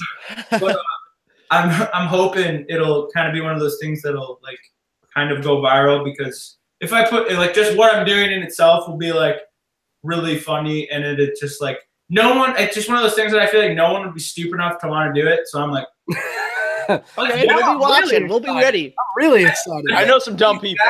It's the exact same principle I took with the buying the GMP saw and the A&K saw at the same time.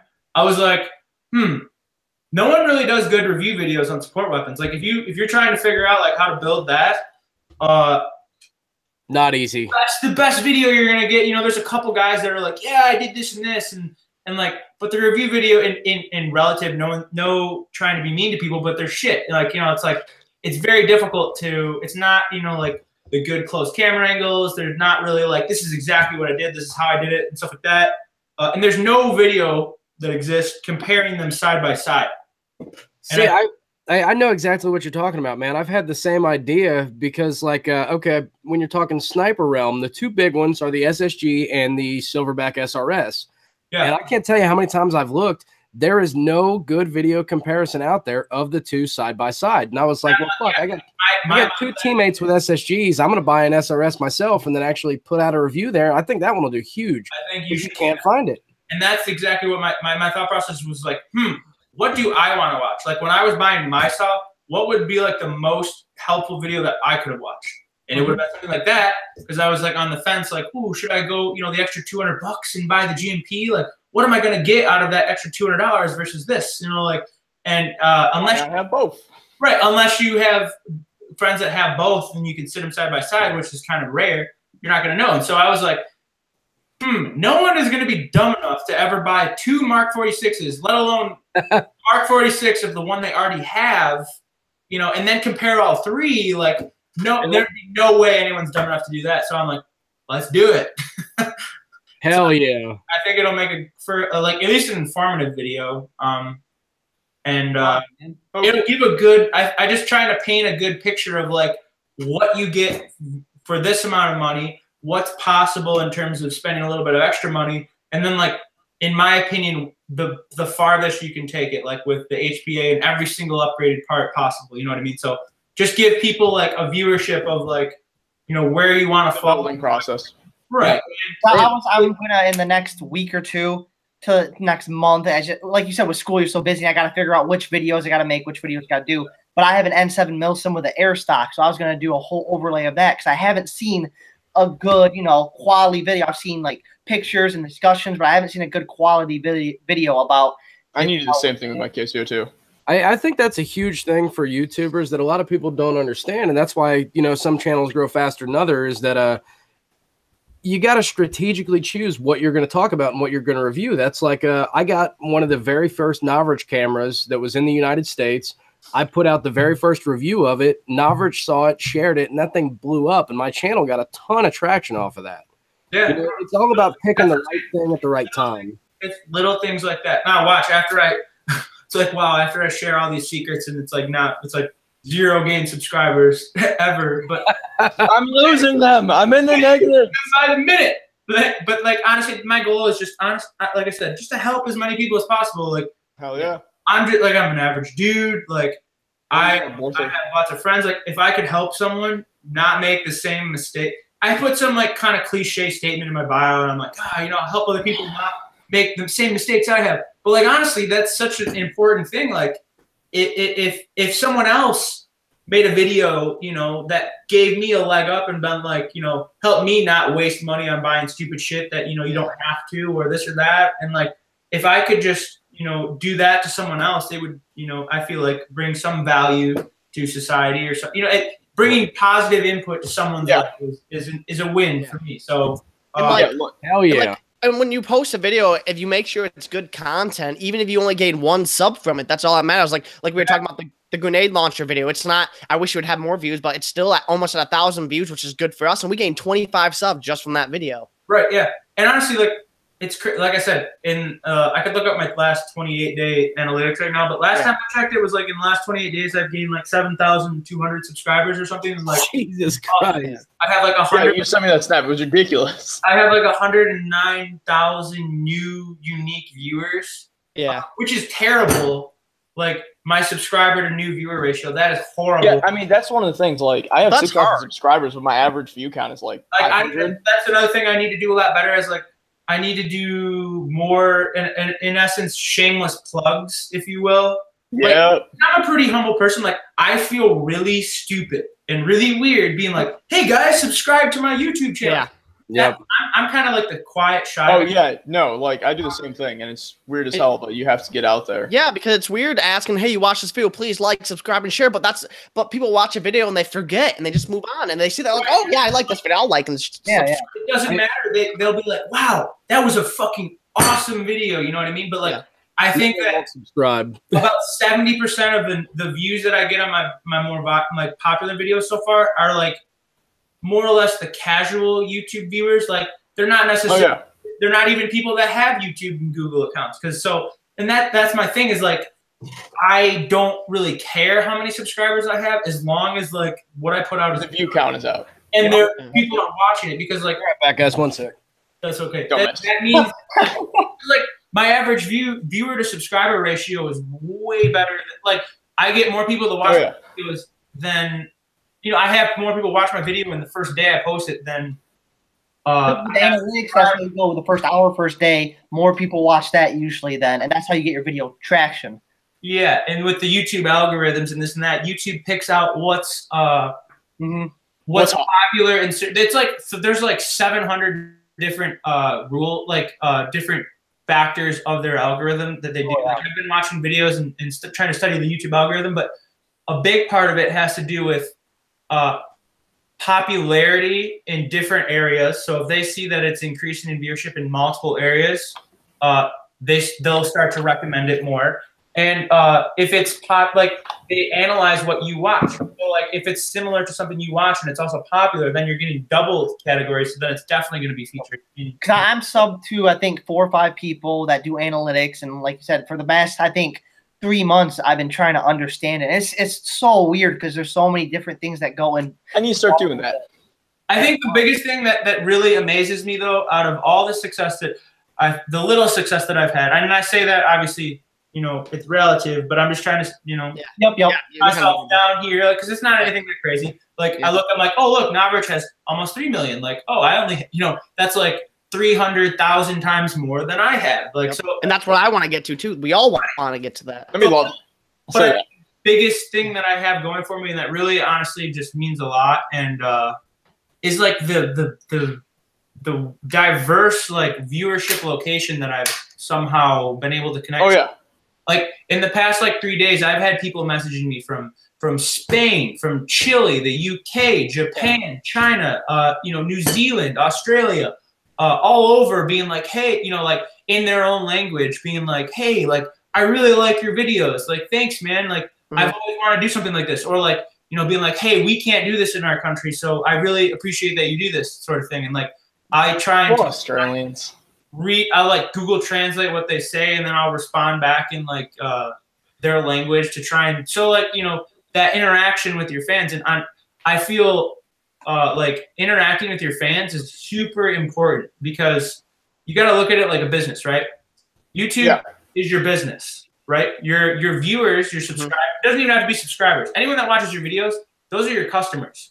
What sort of business thinks they'll be successful? Like, what sort of business, let's say you're a big corporation, do you think you're going to be successful if you just don't give a shit about what your customers say? If you don't respond, like customer feedback. Look at big corporations. They have HR departments, people that like specifically like customer feedback is huge in a business. Yeah, Nick and I respond to every video. I mean, every comment we respond back to, just like you do. If you don't listen to your customers, like how do you expect to be successful? And those are the people, like the people that watch your videos are the people that are making you money. Like you are nothing without your viewers. Like people don't watch your video, you're not making money. So the very least you can do is try and comment back, you know, to them. So that, like, I feel in my brain, it's just like I see people and I'm like, they're surprised that I'm commenting back, and I'm like, the fuck, you know, like, what do you? I'm not doing anything like, you know, like, yeah, it's a huge pain in the ass, and like the amount of comments that I get on my videos recently has just been like I will literally sit at my desk for an hour and like just bam, just jamming, like, you know, I'm just like jamming for an hour, responding to comments, and then like I check and see like, you know, did I make a dent? And it's like 300 new comments, and I'm just like, yeah, it's never ending. But like the fact is, like, eventually, you know, I can get it all. It's definitely not like something that's fun in terms of like, you know, the amount of comments it is. It's difficult, but like I said, it comes down to, do you want it? And if this is your goal, then it's no. There's zero debate about it. You should be. They're your customers. They're your fans. And me personally, I try and make like, because I'm one of those people that I have all kinds of friends. I'm lucky to have friends, you know, all over the place and many different things. And so I look at this like, despite not knowing these people in person or have met them, I just think of them as my friends. Like every subscriber I gain, I'm like, hey, what's up? You know, like if I saw like, what up, dude? Like, so I look at it like, no, absolutely. And I try to just essentially create like a community kind of thing where like I have some sort of like, at least establish a relationship with each person, you know, where they feel like I genuinely do care. Because I do, like, I appreciate the fact that you take, you know, 12 minutes out of your day to sit on a computer and watch my dumb ass run around with a fucking BB gun and, you know, and play commando. That's crazy to think about, right? Like, yeah. And then go furthermore, like, you know, you're actually entertained by it and like you enjoy it. And like I'm like, that just blows. Now I have a question for an op real quick, because I've said stuff to Zach, I said stuff to Chandler.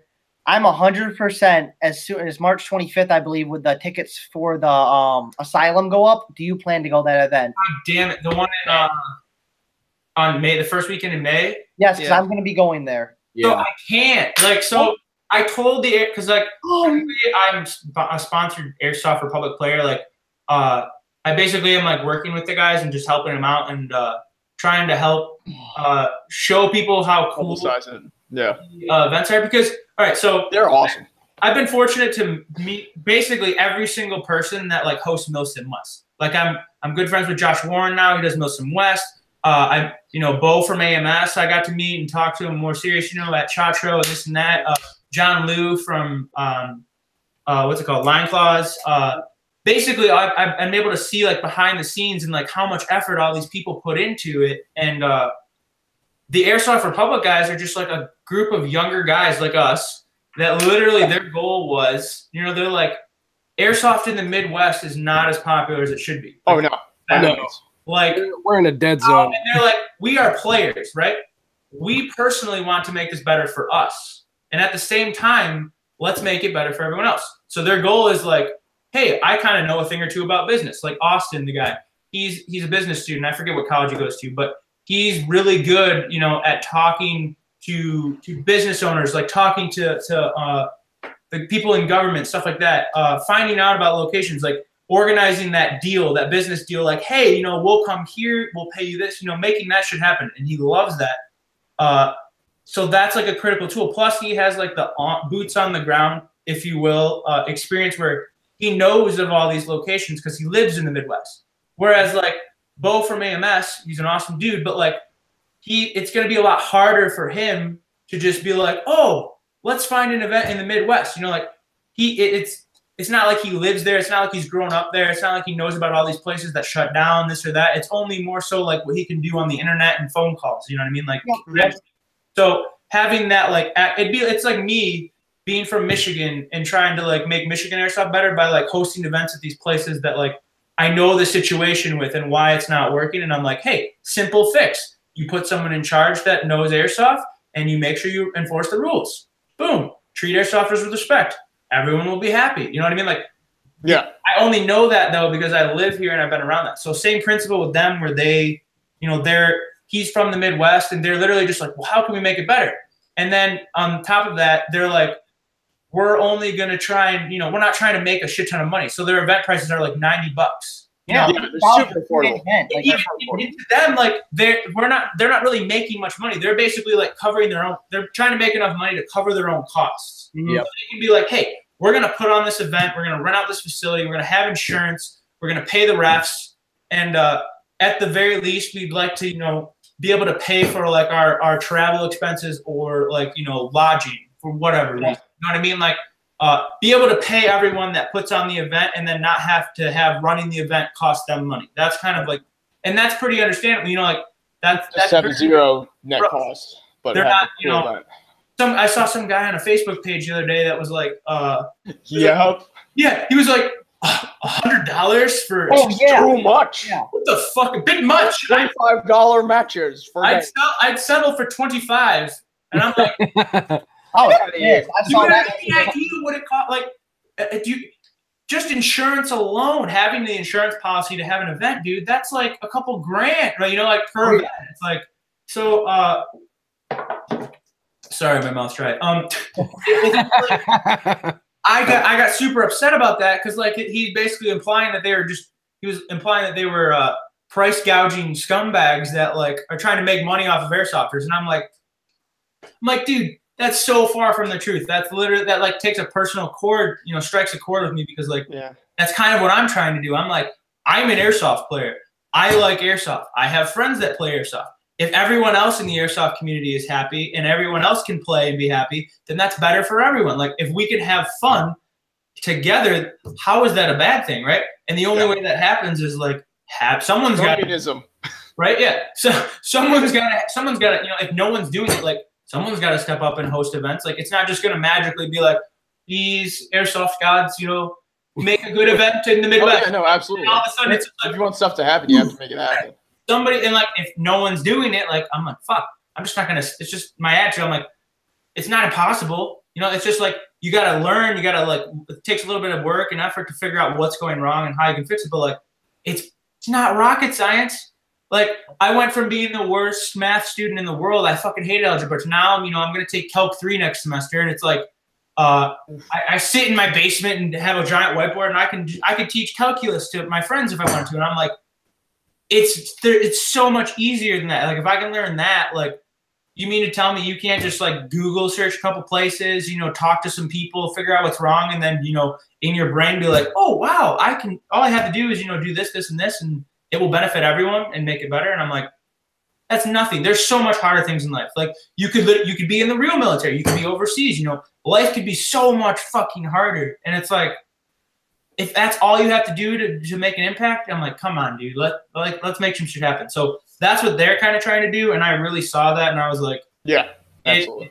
Well, I actually got in contact with them when they were doing the first big event that I saw. It was the school Apollo, right? Apollo Rising. Yeah, I was there. So I was I messaged them, I talked to them, and I was gonna go to the event. Well, I'm a cross country coach, so they switched the days the following week because a few other big events were going on. And I messaged them like, "Hey guys, why'd you switch it? You're like really messed me up. What's going on?" And they responded instantly. They were like, "Class act." He's not. I was like, "Holy cow, you responded to me like just like that?" So I just came back. That was so nice. Why'd you do that? They're normal dudes, no different than me or you. And all they want to do is help, like I said.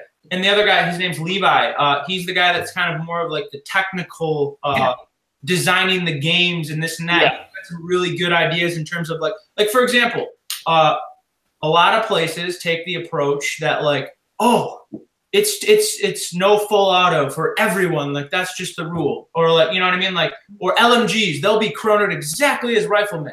But like, you think about it and you start to like break down the concepts and like structure of games and how it works. And it's like, that kind of starts to just shrink the game into being like a one-dimensional game. And it's like, you want to try and make it more interesting, this and that, like allowing support weapons to full auto, allowing them to have a different, you know, FPS, so it's actually more effective than like a rifleman. Because I run a different gun than you. I run a N7 Milsim, so I'm stuck to semi. But I would think that'd be completely stupid if you were stuck to semi. I wouldn't have fun with that. Like, what's the wait for? you want it to be like it would be in real life. Like if you were hiding behind cover and all of a sudden some fucking towel head over here with the PKM starts, shooting at you, like you're gonna be like, oh fuck, like obviously if you still had a rifle, it'd still be just as dangerous. But like you want it to have a strategic advantage. Like you want to mean something. You want to add depth to the game. And that's what I think they get. And I'm like, just little things like at Apollo Rising, a lot of people were like, oh, fucking full auto at this, blah, blah, blah. Like this. That one was a little bit. So obviously, yeah. The miniguns running around. Micro gun and everything. But like the only reason they added that was because originally they were like, no micro guns. The only reason they added that was because of player feedback. Like there was a shit ton of people in the groups being like, I want micro guns. I want babies everywhere. In a business, you're like, okay, because the tickets had already sold out. Everyone who was going was in these groups, and they're like, okay, so we know our customers. It's a closed customer base. If our customers are demanding this, why the hell would we, send it? Say no. So they were like, okay, we'll allow one micro gun per team or whatever it was. You know what I mean? Like, yeah. And they limited. There was like 3 or 4 LMGs per team. It wasn't like it was just rampant full auto. It was like, hey, if just as if each team only is allowed, 2 medics or whatever, you have to utilize those, things, those assets accordingly. Like it's not just like, oh, hey, have your LMG gunner run around like an idiot, and try and clear rooms. It's like, no, that's an important tool to your team. Put him in a position where he can help his teammates. Same thing with a medic. Like, would you have a medic in the attic? The point, put the medic on point and have him clear this hallway. Like, no, So like that in itself. About the FPS and everything. I've had an issue with that. Some of my local fields where like it's flat 400 across the board, and like bolt actions and have a bolt. Michigan Airsoft. Yep. Yeah, that's annoying. It's kind of like you guys just excluded an entire class of player. When you don't allow for a DMR that's going over 400, like you're excluding a whole lot of guys and you're removing a lot of dimension from the gameplays and everything that in the real world, you would see a lot more of that. You would have, let's say that you set DMRs at 450 or 500, just enough to give those guys that extra range, give them an MED, but it adds a whole extra dimension to the game that they're just missing out on when they're like, no, we're not going to do that. And it's like, what in the hell? And that's the thing that strikes a personal chord with me, because in Michigan, that's kind of how there's a forum that's called Michigan Airsoft, and it's been like it's been, when I started out Airsoft, it was how I met with other players. It's something that's a really good tool that the guys who run it, really nice dudes, they mean really well, and at the top of their priority list is like keeping players safe and making things fair and balanced. So it's like that fine line, and their rules, are like 1.5 joules, 1.55 joules with a 20-foot engagement, minimum engagement distance for everything except, DMRs and snipers. Well, personally, after running my event in like this past year and a half, I've been blessed to be able to play at like literally everywhere. I played in Hawaii, where it's like 500 FPS limit with no MED, to, paintball explosion, where it's, 10-foot MED, to, freaking, AMS, where it's no MED and this and that. So I've kind of been able to see where all these different, things. How each one works. Right. And when it comes down to it, because like some of the guys that host the events, like Jeremy, his name's Jeremy Horning, really nice guy. His biggest concern, because there's always this argument, it's like, especially with no MED versus MED, it's like, well, we want to keep people safe. And a lot of times our counter argument's like, oh, fuck you, don't be a pussy, this or that, like, it's just BBs and stuff like that. And then they'll bring up the point where it's like, Jeremy will be like, well, I'm just trying to keep players safe. You also have to deal with insurance. And then you think about younger kids. And so I agree with that point that safety should be the top priority. But I don't, what I think is not really. It's like where it's limiting the game itself. Is I think that, okay, if you want to have 400 FPS or 1.55 joules, have a 20-foot MED or some sort of MED. I personally believe, I don't like MEDs. I think that more bad comes from good. Absolutely. I think the way that Paintball Explosion does it with Mirror, where there's a 10-foot MED, that's more so acceptable. And I'm gonna do a whole video on this, right? Where I'm gonna buy a like an energy measuring device, and I'm going to shoot at it from 10 feet. I cannot wait for that video then. 20 feet. And I'm going to show you, because I've already done the calculations through calculus and a couple physics formulas where I'm going to calculate the difference in joule and energy loss. So like if I shot you at 10 feet, how much energy is impacting you, when you're shooting 1.5 joules, because that distance, when your BB's traveling, you're dealing with atmospheric pressure, gravity, it's minute factors are the overall speed of the BB. And then I'm going to compare that to 20 feet, and through my calculations, it's a very minute difference in terms of overall energy. Like it's such a short distance where like you're not saving a whole lot of energy. It's not like you're like, oh, when the BB hits you at 10 feet, it's 2 joules versus at 20 feet, it's like 1.5. Like that would be a substantial difference. And I'd be like, you know what? You're a little right here. That's too much. You got something going on there, kid. Well, like I gotta test it before I make a bold statement and be like, this should be this and this. But that's just my hypothesis. My hypothesis is that from what I calculated, it's going to be a very minute difference. And so I'm going to display that as evidence, and I'm going to be like, look, I think that more problems, at least in my experience, arise from— here's my position, here's the science— disputes of 20-foot engagement. Just like at 10 foot, if someone's like bang, bang, someone tries to bang kill you, you're a lot less likely to dispute that or be like, oh, that's bullshit, than if it's at 20 foot. Where I was playing with 20 feet at BOA initially, and it's like— I'm going to provide visual examples where I'm like, I'm going to get a measuring tape and I'm going to measure it out. Yeah. And I'm going to provide some examples where like people are coming around corners, like peeking on buildings, and I'm going to be like, well, this is actually 20 feet. If someone bang killed you here, would you feel a little stupid? Like, would this be silly? Does it make more sense here? Do you feel like this is a safe distance kind of thing? And if the 20 foot is a substantial difference, and if it's actually kind of not as what I thought it was, then I'll be the first person to be like, absolutely, you guys are right. But what I think is happening is like, that's been the way things have been for so long. It's facts versus like tradition. It's just more so like, okay, let's adapt the rules, let's expand them. Let's just say 20-foot MED is still okay, like that you're right, that's right. Let's keep it like that for 400 FPS. Well, what's wrong with having support weapons, chroning a little faster, a little hotter, but then adding an additional engagement distance? Like, so 50-foot MED, but you can get, because like, do you see support gunners? You get an extra 50 feet of range. You don't see support gunners running around buildings. Yeah. I mean, to be fair, it's one of the most effective ways to run them. Right. Because no one sees it coming. I go to all the AMS events where it is 450 and I have a 50-foot MED, and it's like I carry my sidearm and I know how it is. Sometimes players make mistakes, blah, blah, blah, but like it doesn't affect, it's not like negative to the point where I'm like, oh, I'm not playing with my LMG. If anything, it just like adds an additional dynamic. You know what I mean? Oh, absolutely. Mm-hmm. Yeah. And then even furthermore, when I played at the Jet event, they did a no MED class. It was a submachine gun class, which I thought was cool. That's awesome. I appreciate that. You have to have a submachine gun platform, but for rec play, I would be like, okay, if you just have your gun shooting under, it was like 365 or 350, I think it was. Yeah.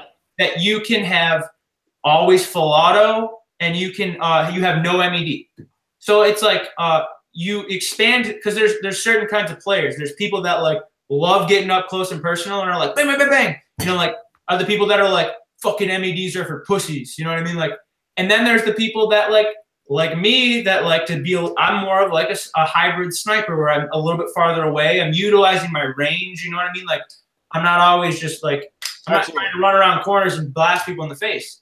So like you appease all different kinds of players, and everyone is still happy, and you still have the safety, and you still have like the people that are like, I want a 20-foot MED at 400 FPS kind of thing. Speaking of which, I've been noticing with your footage and shit, your LMG has a shitload of range. Some of the shots that you get in your videos, I was like, fuck, how do you hit that? That's another thing I'm going to make a video for. I've been waiting to do so. Like if you look over here, but hopefully I don't pull my Ethernet cord out. Hold on. I don't know if you can see. There's a lot of snow still on the ground, kind of. It's horrible. So I've been waiting to make all these shooting videos where I'm going to go to.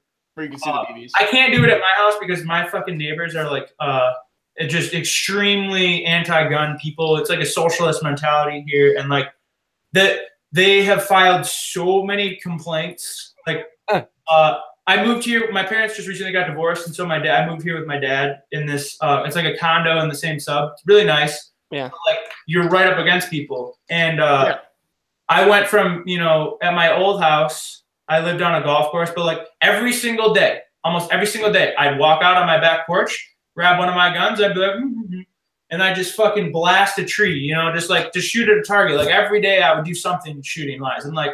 My neighbors were just like, man, I love it. Howdy, neighbor, you know, like the golfers would be going by. Like, I have a really funny video. It's really cringy because it's old and not that high quality, but like, it just really makes me wish that I would have done YouTube earlier because I could have done some funny shit. You know, now I can't even go outside in my backyard and just shoot my gun. Like, when I first move in, I'd walk out back. There's a nice lake back there. I just like take my gas blowback rifles and be like, out of my window, you know, like doing all kinds of stupid shit. And then a month later, we had a like 3-page long complaint list to the homeowner association. Like, they called the police. The police came to my house several times, and they were just like, "Oh, they're just airsoft. Oh, that's cool, man. Yeah, okay. Yeah, just don't shoot anyone. You know, like keep it safe and use your head." And I'm like, "Duh." Like, and so they almost tried to kick us out of this place. They basically were kicking us out of the place. And then we had like a board meeting, and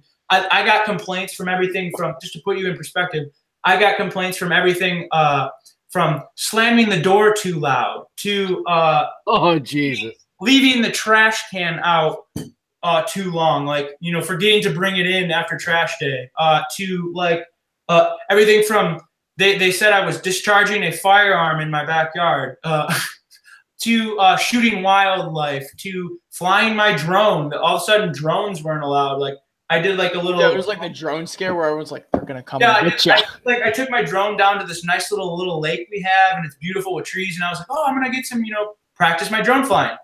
Can't do that, you know, like, so all these things, and it's like, I'm just like, I give up. I can't, you know, I'm not gonna. But we're moving, thankfully. That's when I would start like rigging up my neighbor's trash cans with old Thunderbees and stuff. Like,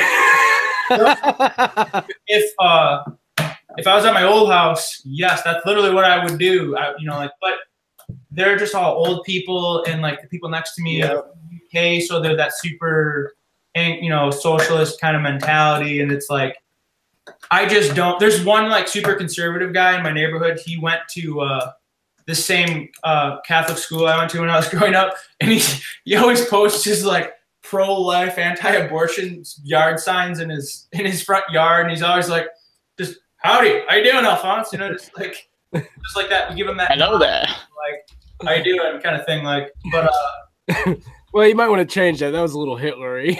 no.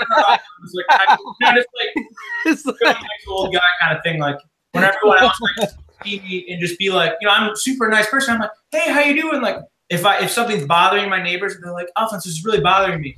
You know, like, no one said anything to me. No one came over and was like, hey, are those real guns? Like, you know, they never had the conversation of like, hey, you know, that kind of really bothers me. It's loud. It's just like, they're just like, fuck you. We're gonna file complaints. You know, and it was like $25 a complaint. Damn, they spent money to complain about you? Yeah, they had to go out of their way. This is what I mean. Like, if it's bothering you, just say, hey, this is bothering you. I won't do it anymore. But they went out of their way, wrote a letter, like a posted mail letter. Like, they wrote a letter for every one of these complaints. They showed us the letter pile. It was like this long. And like, even things like, oh, hey guys, your deck needs to be painted. It's not up to standard. It needs to be, you know, your landscaping is not, you know, up to par. Like, keep in mind, like, my family just like essentially just like blew up and fell apart rapidly. And like, my dad, you know, never was used to doing any of this kind of shit. And like, so it was basically on me to do everything. And I'm just like, you know, like, it doesn't look like shit. You know, like, they're like, oh, there was a couple beer cans on the backyard for about 3 hours. That's a problem. And I'm like, so I don't need a quarter-inch past regulation. But I'm just trying to explain to you why I haven't made these videos yet, because videos yet. Because you can't. And to answer your question, because I went super far off on a tangent, I tried to get the so because I kind of am now working with PTS,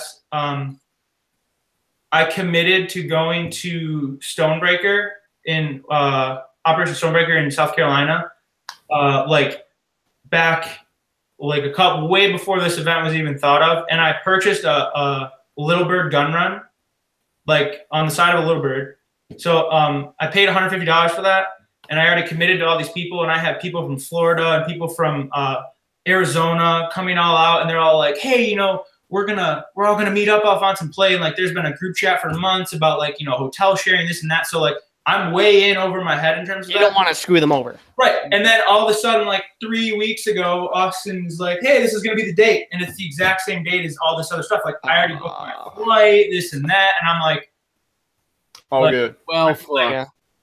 like But hey, next week, all of us after we are done owning all the noobs, we shall all go get some dinner or food when we're done playing. I'm absolutely in. I try and go out to eat all the time with my YouTube, my airsoft friends. Like that's literally. Where is this one at again? So it's at this place called Action Paintball. You will not find anything on it on the internet that won't show you. Like they have a website. You can go to their website. It's like a paintball website, and they have some pictures of it. But it's really not a justification. It doesn't like show you the real picture. It's Well, I mean, like location wise, like where's this one at? it's called Taylor, Michigan. It's like right by the airport, right by DTW airport. Taylor, Michigan. Yeah, it's like kind of you know where 94, right? No, I'm in Ohio, man. I know nothing of Michigan. Okay, so it's like the southern. There's 94 is like the southernmost highway, basically. It's dude, it's right by Detroit. That's only 3.5 hours away from me. Yeah, it's How much is this op? I might be able to make that next weekend. It's just 20 bucks. It's like it's just an organized rec game that the guys from Michigan Airsoft host. Is it Saturday only? Yeah, it's just a one-day thing. It's just like this guy hosts monthly games. It's not like super milsim. It's just basically like It's just fun. Really good group of It's a good airsoft pickup game. coming together, and they play cool game modes and this and that. Hey, Well, you know all what? I know is sorry. I was gonna say all I know is we all need to team up.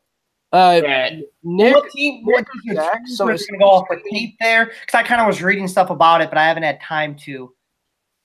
somebody send me a link to this thing Sure. and let me know, because honestly, that's only 3.5 hours away. I could make that next weekend. Yeah. Do it. If everybody's gonna be out there, I might as well come out. I mean, we haven't met in person yet, so fuck it. I might as well. Yeah. 3.5 hours isn't that far from me, so That's something I would say. Let's do it. I'm in. I drive 4 hours to Paintball Explosion on Sundays. That was third. Yeah, and I'll be coming up to play at Motor City with you on Friday night. Yeah. Dude, I'm looking forward to that. I need some CQB in my life. Hold on. Can I just post a link somewhere in this chat? you can post it in this chat, or just tag me in it or something, or just post it in the Pewtubers, or send it to me directly. Here, I'll post it right now, the link in the Pewtubers. That way everyone can do it. Yeah, so everyone watching it can Because I mean, seriously, 3.5 hours, that's not bad at all. When you said Michigan, I was thinking it was going to be fun. Whoops. I go to copy and paste. Type in P. It's the link here. I'll just post this on accident real quick. You can delete it, but you'll get a good laugh. It's what I was talking about earlier. Okay. I'll post that right now. That's what I was looking at earlier. But yeah, just Dick pics? Bet. Dicka pics? Oh my I god! should change our Instagram to Dicka pics. Wait. Hey, Zach, why is the thumbnail for the Pewtuber podcast me? I just noticed that. Don't worry. No, well, I can't it won't let me upload the thumbnail until after it starts rendering and gets all right, so processed. here's the I just clip posted, of my face with me scratching my beard. I just posted the Details. the event. Yep, rec game at YouTubers, if you just stumbled across this podcast and you're like, wow, you got to this point, A, congratulations for you. But B, you can go on Facebook if you're interested in Airsoft and YouTube and making YouTube. There's a Pewtubers anonymous group, which basically helps you with getting your feet on the ground and getting into recording that sick Airsoft gameplay. You know, this is I want to keep going, but we're already at 2 hours. So Yeah, we are. Yeah. yeah, we could. This is the longest podcast we've had yet. We usually go for an hour. Oh yeah. So much fucking. I'm taking a computer. We're having too much fun, man. And I'm so far behind in work. And like, I was like, yeah, today. I'm like, no airsoft this weekend, Alfonse. Not doing it. I played airsoft like literally every weekend for the past like 9 months. Yeah. It would take a few weekends, but I was gonna try and catch up on my C++ homework. So. All right, shit, yeah, we'll best wrap it one up ever. right now. So, but yeah, guys, thank you for coming on. This was a great podcast. It was really fun. We learned a lot from you too and stuff. And I think a lot of the Pewtubers and YouTubers who are watching this, if you listen to what he said a lot of things that will help make your channel successcul. Probably And- the most informative podcast that we've had so far. Yeah, most informative podcast we've had. No, normally we're just talking about Speedos and stuff. Yeah. It's true. So we'd love to have you on again. I'm sure we'll make it happen. Absolutely, man. But yeah, again, this is Ronan. Freedom stuff. Sharon from Dicka. My name is Jeb. No, my name is Alfonse. My name is Jim. Everyone in the description below is all the channels. So if you haven't already, please like, comment, and subscribe on this. And subscribe to Joe all. one or two. It's Alphonse. He needs the help. Yeah, get him to 10. Going for We so want long. to get to that 10K. I want to see I that. want to see an awesome video on next week. Yeah. I have to get 10K or I won't do it. Yeah, he needs 10K. Either way, but yeah. Okay. Guys, hopefully we'll see you next week on the podcast. And thanks for watching and supporting all of us. Let's do it. Peace out, people.